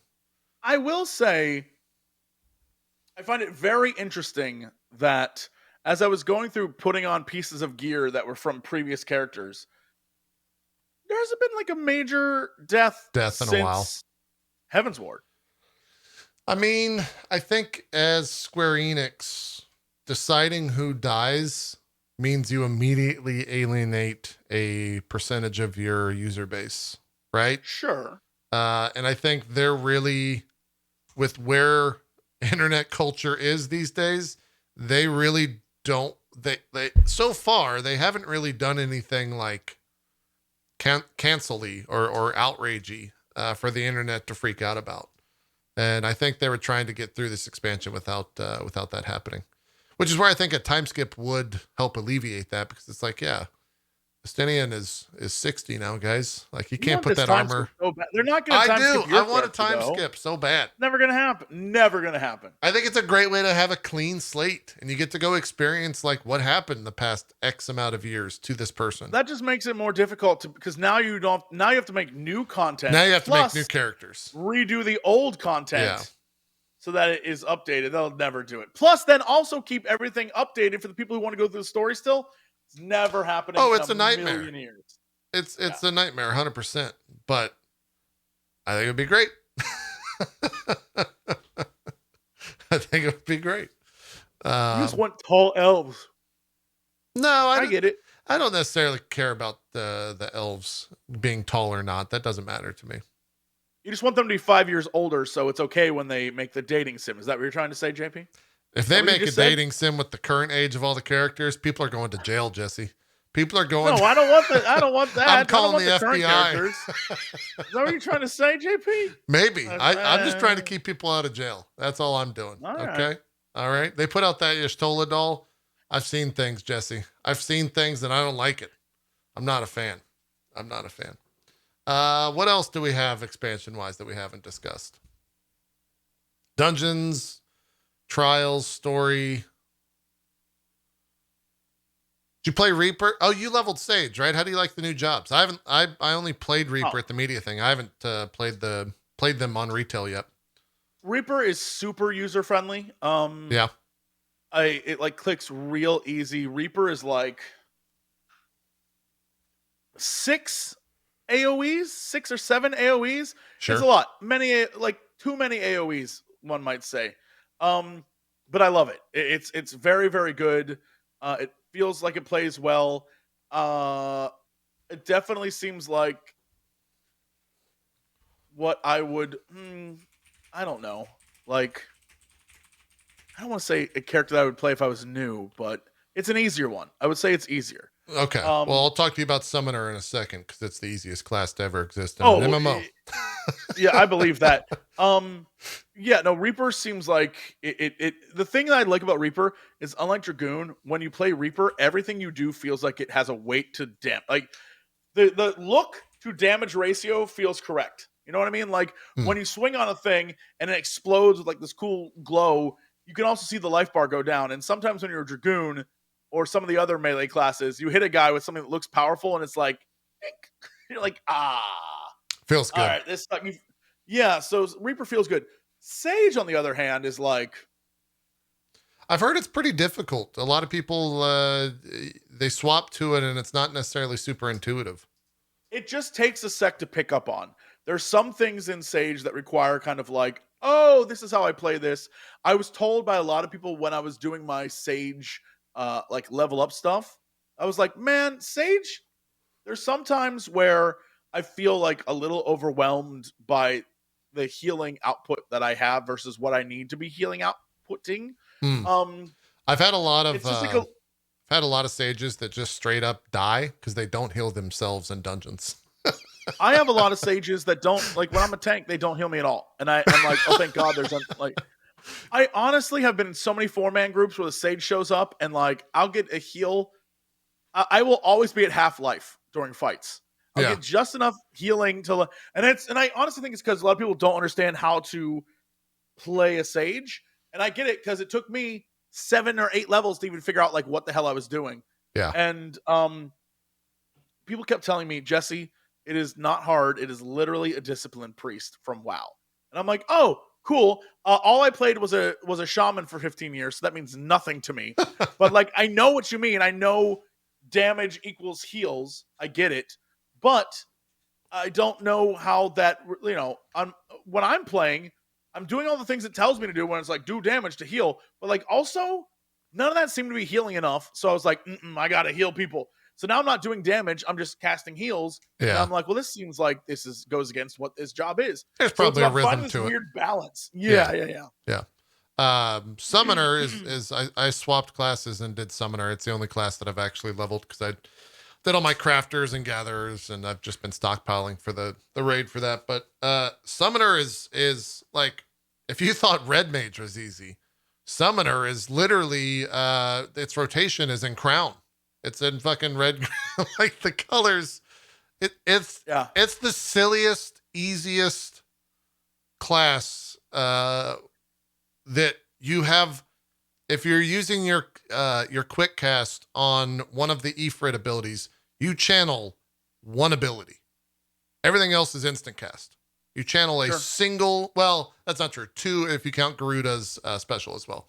Uh, it's very mobile. The damage is good, and it's very much like you want to play a ranged caster, play summoner.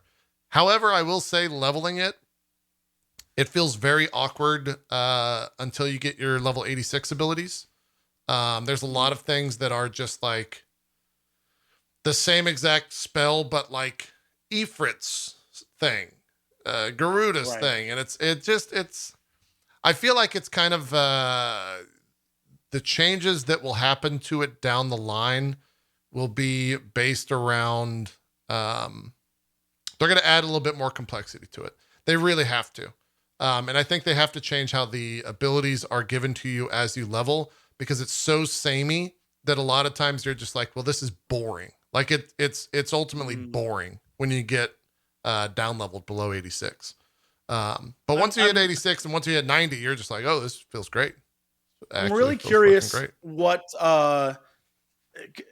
can you change, because I noticed when I loaded up my summoner to just like mess around with it and see what the hell was going on, that you still had your red and yellow carbuncle button, but they did nothing. And so I'm curious. You can glamour your edgy, or you can glamour your like summon, your normal summon. There's a Right, but can you like change it to make so everything becomes carbuncle again? no. Well, no. There will always be a once you get the level 90 thing. There will always be a Titan. There will always be a Garuda. You You can? Well, it depends sure? on what you're talking about. Are you talking about that I everything is want Garuda to summons be green. I want Titan to be yellow, and I want Ifrit to be a red. in terms of just running around normally or in terms of actually No, I casting mean the in terms of like abilities? when they show up. I Yeah. don't think it can be when they show up. Terms of just running around, you I want can. them all carbuncle. I want all carbuncle. Unless I have not messed around with the glamour stuff. Unless you can make it so that you glamour the like whatever tier to be a carbuncle, then yeah, theoretically I guess you could do that. But I don't know if you I can want them glamour the level 90 ability. Because I think once you summon the level 90 abilities, it's always going to be like the Titan, the Mm, full form Titan, the full form Garuda. gotcha. Okay. All right. Yeah. But So you you can can't do glamour all the other those. ones. But, Like I have a Ifrit follow me around instead of a little carbuncle. Because I always had a little oh, carbuncle. Yeah. I want that carbuncle. All I want that little red I think carbuncle you in can my have that life. just follow you around nonstop. I But want that. I I think it'll want change. maybe if they made the white carbuncle. What's that black carbuncle doing? All I'm saying is they're not doing anything anymore. Yeah. Yeah. Yeah. There's a lot of fat that they're going to have to go back and change some of that class. I think it's not done. It's like half Sure. changed. And that'll get revisited. I haven't played any of the other classes, so I can't comment on them, but I haven't seen anyone be like, God, I really hate the new X or the new, whatever. I haven't seen anyone straight up complaining about the class, save for maybe Dark Knight. I think I've seen a lot of people bitch about Dark Knight, and What did they that's do to it. Dark Knight? I don't necessarily know. I know that Dark Knight, a lot of people are pretty pissed off about it. I don't know why, Hmm, but I couldn't tell you. I don't play it. I just know interesting. people are not super happy about it. I'll get there eventually. Yeah, my next objectives. I'm trying to level 1 of each of the job For the quest role things. quest, yeah, I haven't done my role quest. When I literally said I leveled all the gatherers and crafters, I'm sitting on like 500 of every resource and ether sand and all that shit, and I'm just waiting till Yeah. next Tuesday to when I can like craft all the things and make a shit ton of money and then do the raids. So, but I might Yeah. end up leveling something like summoners. I haven't gone too deep into like what is actually doing good damage because it's hard to judge in Sure. a lot of different ways. But I don't know where like summoner ranks in terms of overall damage. Red mage might actually be better to go and bring into an actual static for raid progression, but yeah, we'll see. We I already have a mean, reaper, so yeah, I was about to say Reaper is super useful. I assume is I don't know is I know red mage looks cool. That level 90 yeah. ability is badass looking. Trying to think about jobs right now. What jobs? Like Warrior, I hear is very very good right now. They just got more healing. Reaper, Yeah, they can just exist yeah, forever. I think Reaper so. is super fun. You know the dead ends, the level 90 Hmm. dungeon or whatever. Yeah, We did that dungeon with a warrior in 3 DPS. The entire dungeon. We didn't even bring a healer. It was fantastic. We had no healer at all. that's It was amazing. great. That's amazing. It was great. I It was super great. No one what died. I will say White Mage. Even though I'm only 83, White Mage feels very good right now. Yeah. Like White Mage, it like feels better than before, yet I know nothing has changed. But for some reason I'm digging White Mage. Um I don't know anything about any of the physical range DPS. I don't think they did anything with Bard, Machinist, or Dancer, right? I'm not sure. I did level Dragoon. Oh, I just saw Bard is fun again. Is that okay? Oh. I think they I don't know made anything about Bard that, but less whack-a-mole, I oh my think. god. If maybe I'll enjoy it then. That's the thing I hated was all the like It press I this, think then their do this. I was rotation like, is I think their like song rotation is a little awkward. It's changed to where it's like 45 30 45 is what it's not the most interesting. like damage efficient. I think the most damage efficient is like 43 33 or some weird shit. But I think Bard's fine. I leveled Dragoon to 90 just spamming fates. I got 4 or maybe all the fate zones. Uh Mm, Dragoon seems kind of fun. I'm Dragoon might be something I check out, might be something I play. But That's very. You know what? I should do that with either my dancer or machinist. Is just go do all the fates you'll get because I need to do that for the yeah, things. you'll get a character to 90 if about 3.5 zones if you spam all the fates. Also, Amazing. Then if maybe you that's really my want to plan. kill yourself for 6,000 fates, you can get a glam, a mount. There's something. I think it's a mount. I think it's like a rhino or some shit. It's not even cool looking, but you can definitely get it if you want to for a I shit don't ton of know if I want to fates. go that far, but I I do want haven't to try seen and it do the yet. shared fate stuff. I mean, that could be worth it. Yeah. If you're going to do a lot of But crafting, all the leather is from that. So it's worth it. The yeah, I first, can't tell. like first 3 days of the expansion being fully released, not outside of early access, when people were spamming those fates, I know a handful Mhm. of people that made like 30, 40 million gil from spamming fates and selling it because people were using it to level up crafters. Damn. Yeah. Yeah. They made a lot of money. Well, I definitely want to try that. I don't. Yeah, I don't know what. I don't know where I'm gonna end up at with these. Like a monk. Everyone's telling me monk is fun to play now. Monk feels, I don't. when I played Monk during the media tour, I don't know how much it changed since then. I didn't have the brain Mhm. to comprehend what the fuck was going on, Jesse. I didn't understand what it took so fucking much of my brain to be like, Well, okay, let I me think tell I you, pressed that button. it took me. I couldn't figure out things in the media tour. It took me to being on stream and having chat be like, no, no, do this, Yeah. and then do that, and that's how Channel I set you figured out. straight. Like that's how Sage made sense to me. It's because chat was like, no, all right, do this first, then do that. I'm like, oh, okay, like that kind of stuff. That's the only way I got through understanding Sage in a way that I wasn't like, I'm done with Sage. I don't want to play this anymore. Yeah. So I get it. Yeah. I mean, anything, if I swap from anything or swap from summoner to anything, it's going to feel like I'm having to play a galaxy brain class because it's just so brain dead. But if I need to like see how damage is and see if it's actually going to be worthwhile. If not, I'll probably just level red mage or something like that. Sure. We'll see. Yeah. I was kind of tired of red mage last expansion, but if it's better. You went hard on the red mage. I don't know. I'm trying to be very like, I guess I'll change it up. So last That's where expansion, I I went really was. hard into like warrior at the end. I was like, oh, I want to do this warrior stuff, and so I did a lot of warrior things. And then I got my red mage a weapon, and I have my monk has a weapon, and like, all right, well, for this next expansion, what am I gonna do? So I guess we'll find out. I might, I truly, it depends on which looks the coolest. I'm not gonna lie. that's Whichever weapon looks the dude. coolest, I'm gonna be like, That's kind of that's the one why I I'm want going to for. go Dragoon, man. I've always been a huge fan of the armor. Like any of the AF sets for Dragoon just looks fucking incredible. But I don't want to. Sure. I don't want to fucking be a floor tank. I don't want to get stuck in jumps.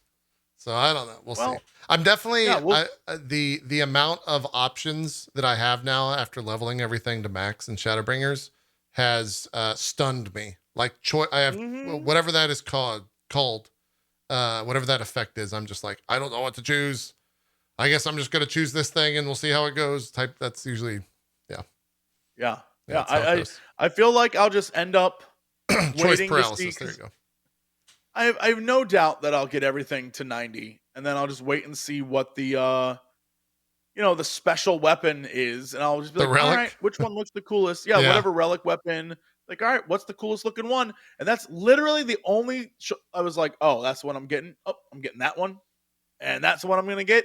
And I was like, okay, I got the one I wanted, and now I'm done. And all right, I'll wait. Yeah. So Yeah. we'll see. All right. Anything else you want to mention from the expansion? No, had a great time. It was fun to play. I'm glad everyone enjoyed. I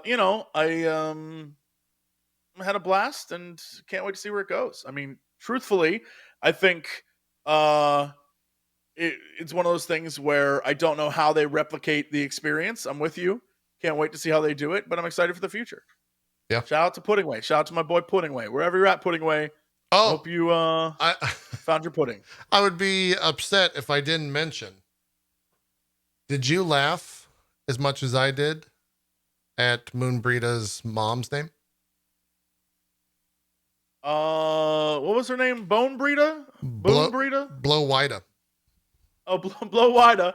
Well, I Someone, forgot someone that. in my chat immediately when the name popped up, they just kept saying "blow wide the gates, man." And I would just lose it every time. I was like, "Why are you saying that? What the fuck?" And Oh, I just blow lost it. wider. It's, and then I felt terrible because for what 7 levels of MSQ, because her name gets pretty introduced. I was just memeing on her a shit ton. And then you get to the story thing where Urian Very J sad. meets the two of them, Yeah. and it's incredibly fucking sad. And they're like the nicest parents in the fucking world. Yeah. And I'm just Yeah. like You did memeing that. on them the entire You time. did that. Yeah, that was one of the saddest scenes in the entire. It sucked because that entire lead up to that point might be the it might be the fucking train sequence of questing in this expansion. It was fucking dog shit. It was boring as all hell. But then you meet them Yep, and you're that's just what like, it oh, that was. was worth it. That was worth it. It was good. Yeah. Yeah. There was Blow Wida, and then there's oh, have you been to Mega Duda yet? Oh, everyone loves the. I would always be like Mega Duda. Yeah, everyone loves the Mega Duda. Everyone loves Mega Duda. Who doesn't love Mega Duda? Yeah. Yeah, there's Mega Duda, Dickin, all of Dickin them, was all the also pretty greats, funny. all the greats. That one Yeah, made me laugh. Yeah. everyone loves Dickin. It's good stuff. It's good stuff. Yeah. Mega Duda, Blow Wida. Names of the expansions. Names. Mhm. What do you think the naming nomenclature will be for that might be a redundant statement. What do you think the nomenclature will be for the new world? You think it's just gonna be like, this is Bob, that's Chuck. I would. There's gonna be You know country what? bumpkins or something. I feel like we're gonna get the trope of like, you know, uh, either Mayan or Incan style names. Sure. But I would love it if the new world was like, you Bubba. get off the boat and you're like in New York and they're like, "Hey, what's you guys doing over here? Welcome to the new world." Like meatball stuff. Yeah, he's got like a about it? hoagie or something. I'd love that. I really I hope would they love lean if into they that. just like, yeah, if they just like, "Hey, welcome to the new world, Gabagool. Look at these guys over here. Where are you from? What kind of is that an airship? Oh my god, hey, Jimmy, they got an airship." It'd be hilarious. That would be great. That would be absolutely hysterical. I hope we get some you sort guys of got accent. pizza too? Yeah, he got the pizza emote. Did you get your pizza emote, Mhm. by the way? I did. Okay, I good. did get it. Good. Yes. Yeah. Yeah, I hope we get to see some of that in some form. Either a country bumpkin or a, whatever you just did, a Boston accent, What New is Yorker the accent. what is the tribe that's already there? Is it the In New Amalja World? or who is it? Yes. There was already a Um, tribe that is originally from there, and I don't remember which group it is. It's it my chat's saying the Mamulja? Oh, the Mamuja. Yeah. Yeah. The Mamuja are already there. That's who's there. Yeah. So there's already like a beast Oh, tribe wait, there. is Blue Mage from the New World? Yes, that's where the Blue okay. Mage comes from. I don't want to go That- there. That world must suck. It must be a They bad. literally straight They up must were have just like like stopped at level 70. The growth over there must just be bad, and no one I think plays that's it. actually that'd be really funny if it's like, oh no, over here we're all level 90, and it's like, well, you can get to 100 because you're special. That would be ridiculous. The highest we can go to 90 is in the new world. But they straight up just like in those Blue Mage quests are just like, yes, these strange native peoples and their native. I was like, okay, so this is like, all right, we're going tropey as hell, but like, okay. Yeah. So I hope they do something a little more, again, season 1 of Lost. Like, give us our smoke monster. Give us I our think we're like, gonna, this makes no yeah. sense. Why are we doing this? Like, I love that stuff. I just want a shit ton of new questions to ponder about because they kind of answered a lot of them. And I guess right now the questions are like, what does this zone look like? What does that area do? What's in that area? But we will see. We will see. Yeah. Why that dragon not answer the call when all the other dragons did? What was that? What's the whatever his name was, like Aelmon? We'll Whatever, definitely that's a terrible name. We're definitely gonna get. There will be a storyline that will have a parallel to like anti-vaxxers or flat earthers where They believe like the moon doesn't, like we You didn't think actually that's go to what's the gonna happen? moon, or we didn't actually go to the end of the world. There will be 100% something where it's like none of that actually happened. You guys are making it all up. 100% they I will. would love it if I would it's like love that. Just like where straight you up guys come from? The moon? final, they will be final day deniers is what they're going to be. Final day deniers. What are you saying? Final day? That shit ain't happened. We Hey didn't, Phil. our island didn't go red. I don't think it Hey happened, Phil, Bob. you see the sky go red? No, man, I ain't see the sky go red. Yeah, that shit ain't happening. Yeah, 100%. Yeah. Oh, he's driving me That'd be crazy. great. I would love that. I would love that. Yeah, people just never look up. What? I now have been introduced to the phrase "Q Amon," and I just want everyone to know that I That's hate so you. good. I hate you. I love I it. hate you so much. I love it. Q Amon. The old QAmons. Amon was right. It's gonna be great. Be super great. I hate it so much. That's what it's gonna be. Oh, what terrible human being. MQT, you monster. That's Oh when my the God, meme was that's born. So funny. Yoshi P's gonna steal it. But do you think we'll go to other parts of the moon? Do you think we'll go to like the dark side of the moon? Is there gonna be like an evil race of Lollarits or? I don't think so. I think we're done with the moon for now. I Think? don't think we're done with space. They definitely dropped off the hint that like, oh yeah, no, maybe we'll return and deal with these peoples that we saved and gave hope to. So It's true. I imagine that's something we'll do. But So, someone in I don't think it's gonna be any time. someone in chat had a great question. Are we still the Warrior of Light? In title, but not in. We no longer have. We don't Like, have there's no Heinelin's light's blessing, blessing. anymore, right? Yeah, that's Yeah. gone. We literally destroyed the crystals.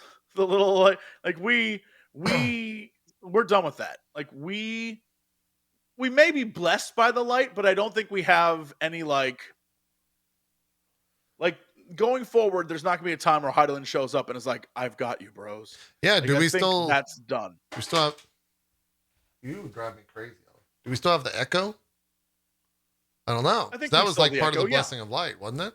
We still have the Echo. The Echo's different. Other people have the Echo who aren't blessed by light, right? Oh, well then maybe that's point of a part of the thing is like going into the origins of the Echo. I think if anything, we're going to have because they're smart. We might be done with the Heidelin Zodiac storyline and the Asians and Alligans involved in that. We're clearly not done with the overall Asian storyline because Azam is the traveler, the explorer. And so obviously us exploring, we as Azam are going to discover more of the lore of who we are, not who these other people are. So we're going to spend a lot of time in these future expansions like going and finding that person. And that could be the impetus for the big like moving forward. So imagine if, 5 expansions from now we discover that Azam was the one who caused everything, all of the shit we're dealing with in that expansion. Like we are the problem the whole time. Like, I don't know. Who knows? Yeah. They all didn't Emmett Selk name every person of the convocation? We got names for every person, and we kind of got like what their role is, right? Yeah, and there's some that we were. It was very funny that they mentioned that like, what Gaia's role like that. I thought that was very funny that they were like, yeah, no, those are the definite 2 that are banging. But I looked this up because I was obsessed with it. That I was like, all right, how many Scions exist? Or not Scions, Asians exist. And it has a list, and it was like, oh, and here is alive, and here is who's dead. Did I save that because I'm a crazy person? I might have. I honestly might have been like, nope, I didn't. Needless to say, it has a list of like who's alive and who's dead. Yeah. And there's like 3 or 4 that we haven't met yet. But at the same time, we know that Gaius killed a bunch. and he has some on his Right. Yeah. belt, and so we don't know if those count. So like, I think we're kind of in the dark on whether we're going to get any more, but I think it's also open enough that they're just like, we can if we want to, but I think the evil Asian story is over. Like the story of the like, we're the evil Asians and we're doing evil things. I think that's done. So I'm very curious, you know, what's going to happen with those missing ones, but probably nothing. I think they may fall to the wayside like Gabranth. But Gabranth is written in a way that if they wanted to, they could bring Gabranth back. You know what I mean? Like Yeah. the Gabranth storyline literally is like, well, this guy says Gabranth's dead, but also wink, maybe not. Yeah. So, I think it's the same thing here. They're gone until they decide they want to bring them back for whatever reason. I agree.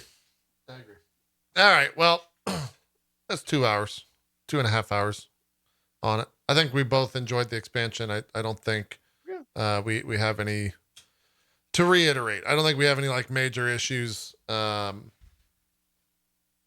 Definitely will be interested in seeing, for the longest time, you can't relate to this, I don't think, because you played Shadowbringers when it was kind of critically acclaimed and all that stuff.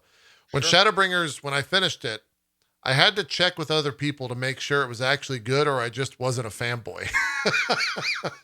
Right? I had to message people and be like, that game was actually like that good, right? And they're like, oh no, that was actually that good. I'm kind of experiencing that with Endwalker now, where I definitely want to like rant and rave, but I know that there are people that have issues with it, and I know that will probably, once I hear their kind of the side of their story and their arguments, that might actually change my feelings on the game at all, or as a whole. And so I'm kind of waiting for that because it's still early days, right? Like a lot of people still haven't finished story. Queues are definitely an issue on a lot of big servers still. So people are still finishing it up. So I think that conversation, is still forming essentially. So, by the way, just putting this out there because, oh my God. First, hey, this is a question for you. Before I even state this insane theory, is Artbert considered? I hate that I'm the checker for your theories because you asked some of the most absurd questions, and I'm just like, let me Google. Maybe Jack can help. Go ahead. Is Artbert considered a reflection or like a sundered version of Azim as well? Are all the main warriors of light considered okay? So I would guess so. Because all right, so here's all I'm going to say. My proposal is 7.0 New World. At some point down the line, the plot is like, something on one of Azim's adventures caused something to happen, and now we have to unravel his shit. You must go get all the. So we have to go to the other. One expansion is literally we have to go to the other. Like we're gonna Highlander this shit, but not kill them. We need them on our side. We got to get every other warrior of light to come to every other Azim to come join us. For what purpose, though? I don't know. I have no clue. Doesn't matter. The whole point is we got to get all the others that are still around to come join with us. I'd be kind of into that. I think that would be an interesting story, especially because it would be cool to just see, there will probably be bad versions of it. There will probably be good versions of it. Yeah. Gray versions of it. And if they're smart, they can really if there's 1 or 2 expansions that take place on this world, the next 3 expansions in the 10-year cycle can be 3 different worlds, like off worlds. And it's like, we're going to, the 11th. And we're going to the 7th, which are still places we haven't. They exist. Yeah. Unless the 7th got blown up by I think maybe it's the 8th and the 9th. I think the 9th is around. Whatever the case may be, I know the 11th is around. So like we could straight up just like go to those places and have a little, hey, we're here to help. And it's like, I don't want your fucking help. I'm Morgor, the warrior of light in this world, and I control it. Like just fun stuff. They can do whatever they want. Please don't be a Morgor. I am Morgor. I don't want a Morgor. Yeah. He spells it MORGOR, but what it really means is MREGORE. Because he likes gore and he wants more of it. God damn it. God damn it. All right, let's do some shout outs. I gotta take the dog out. He's driving me crazy. Jesse, what are you doing? What's going on? Where can people check your stuff up? Hey, yeah, I I don't have shout out cards, sorry. /Jesse Cox and everywhere else Jesse Cox on YouTube, Jesse Cox, and or Cox Clips if you want to see. Right now we're posting a bunch of stuff from Near Replicant on there from when I played through Near Replicant. It's all the old VOD stuff. So if you want to like just check it out and have fun. Cox and Crendor's the podcast place. Obviously MCU crew. Next Monday, I assume we'll try again. Yeah, Bronze messaged me. She apologizes to everyone, etc. So of course she does. Such a Bronze thing, apologizing. God, so Bronze so apologizing, ridiculous. Unbelievable. I know. And yeah, I mean, and then Chilluminati is my other thing. If you like weird paranormal stuff and you want me to, if you're like, I really wish Jesse would be the voice of reason on something every once in a while, that's the place. So, yeah, I've got tons of stuff left to do in Final Fantasy XIV, and the world will never, ever let me stop if I don't do Hildebrand. So, oh, right, gotta do that. That's true. That's true. In terms of what I've got going on, Drop Frames weekly video game show. We'll have our Game of the Year 2021 show this Sunday. If you want to vote in our community vote, you can do so. I think it's itmeJP/GOTY. Put up whatever your vote is. We'll have the community votes there as well. Streaming pretty much every single day, noon Eastern. We do MCU crew. Jesse already mentioned that. I will mention, since you mentioned MCU crew, if you want to watch two of the oldest people on the internet adventure into the world of TikTok, we both have TikToks. That's right. Yeah, that's true. It's that's Jesse true. Cox TikTok and mine's itmeJP TikTok. And we do great TikToks. The best. I'm going to say I'm a professional TikToker. I feel like I've really nailed it now. Yeah. Yeah. Man, I've spent the past 48 hours on TikTok trying to understand it. And I think I've got it figured out.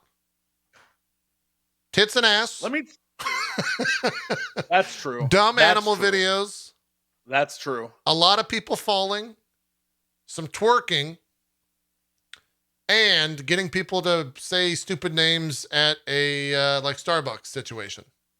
Let me tell you, I think that's huge. I can tell you that here's how I know I'm too old for TikTok. I went on there with the best of intentions, like, okay, this is how I'm gonna upload these TikToks. I'm gonna try to do the things I know from all my years of experience. And it was like 2,000 people viewed this. I'm like, what? How do I get more people to see this? I literally, my young assistant, bless her sweetheart, she was like, do you want me to do this? I was like, sure. The very first thing she uploaded had like 61,000 views. I was like, how'd you do that? She's like, oh, I just put in the right algorithms. I'm like, what do you mean? It's all just hashtags. Yeah. You got to have like, FYP and all that shit. She was like, oh, I just put in the right. I was like, what? Yeah. She's like, yeah, you just do it. I'm like, I don't understand what you did. I literally thought I was doing the same thing. And she was like, no, you didn't really do that at all. And I was like, yeah, I've got my younger mods running it. I just gave it. I was like, you do it. You deal with it. You just keep us. So I can't even look at it. I can't be bothered because I'm embarrassed by how terrible. You can tell. Here's how I'll let you know. If you want to know which one did Jesse upload versus which one did Julia upload, it's obvious. The numbers tell you which. The number. If you look at the view count, you're like, oh, Jesse uploaded this one. Oh yeah. You can tell. It's the young person's game, Jesse Cox. It really is. It always is. It really is. It always is. So is. Ridiculous. But if you want to see some reposted clips, it's basically whatever Reggie is doing. Oh my God, Reggie says he's older than me. Reggie, you're fired. Dark Harris, you're now in charge and the head of my TikTok. Good luck. Godspeed. You made a terrible mistake. I did, actually. Dark Harris is a nightmare person. So, yeah. He's a nightmare person. Nightmare person from nightmares and hell. Nightmare person. Oh, also, if you want to watch this VOD, it'll go up on youtube.com/itmeJP, or it should just be on our Twitch pages. So you can watch it that way. I think, did we do this as a podcast? I don't know if this goes up as a podcast. I don't know if we've done that. I don't know. We do these so randomly. Like today's was literally a completely random. That I don't know if we have like a podcast format for this, but we'll keep doing them. I don't know what the next one of these will be. I don't know when the next one of these will occur. Probably, I guess, maybe some 6.1, maybe in 4 or 5 months. Yep. Me and Jesse are going to go big on the island farming. We're going to have the greatest farm in the world. My farm is going to be the best. You don't even know. You don't even know. It's going to have the biggest tomatoes, the hugest tomatoes. Yeah. Most massive. World-class pumpkins over there. Huge pumpkins. That's the name of your farm. Huge pumpkins. Classiest pumpkins. Our pumpkins are going to be so classy. Classy Don't pumpkins. Even worry about it. That's the name of your autobiography. Classy pumpkins. All right, we're out of here. We got to end this thing. We're good out of here. Ollie's about to fucking shit himself all over my floor. See you next time, guys. Thanks everyone for watching. We'll be back next week for MCU Crew at this time slot. And Jesse, thanks for agreeing to do a random forward and back again. All right. We'll see you guys. Have a good one. Bye-bye. I'm melting.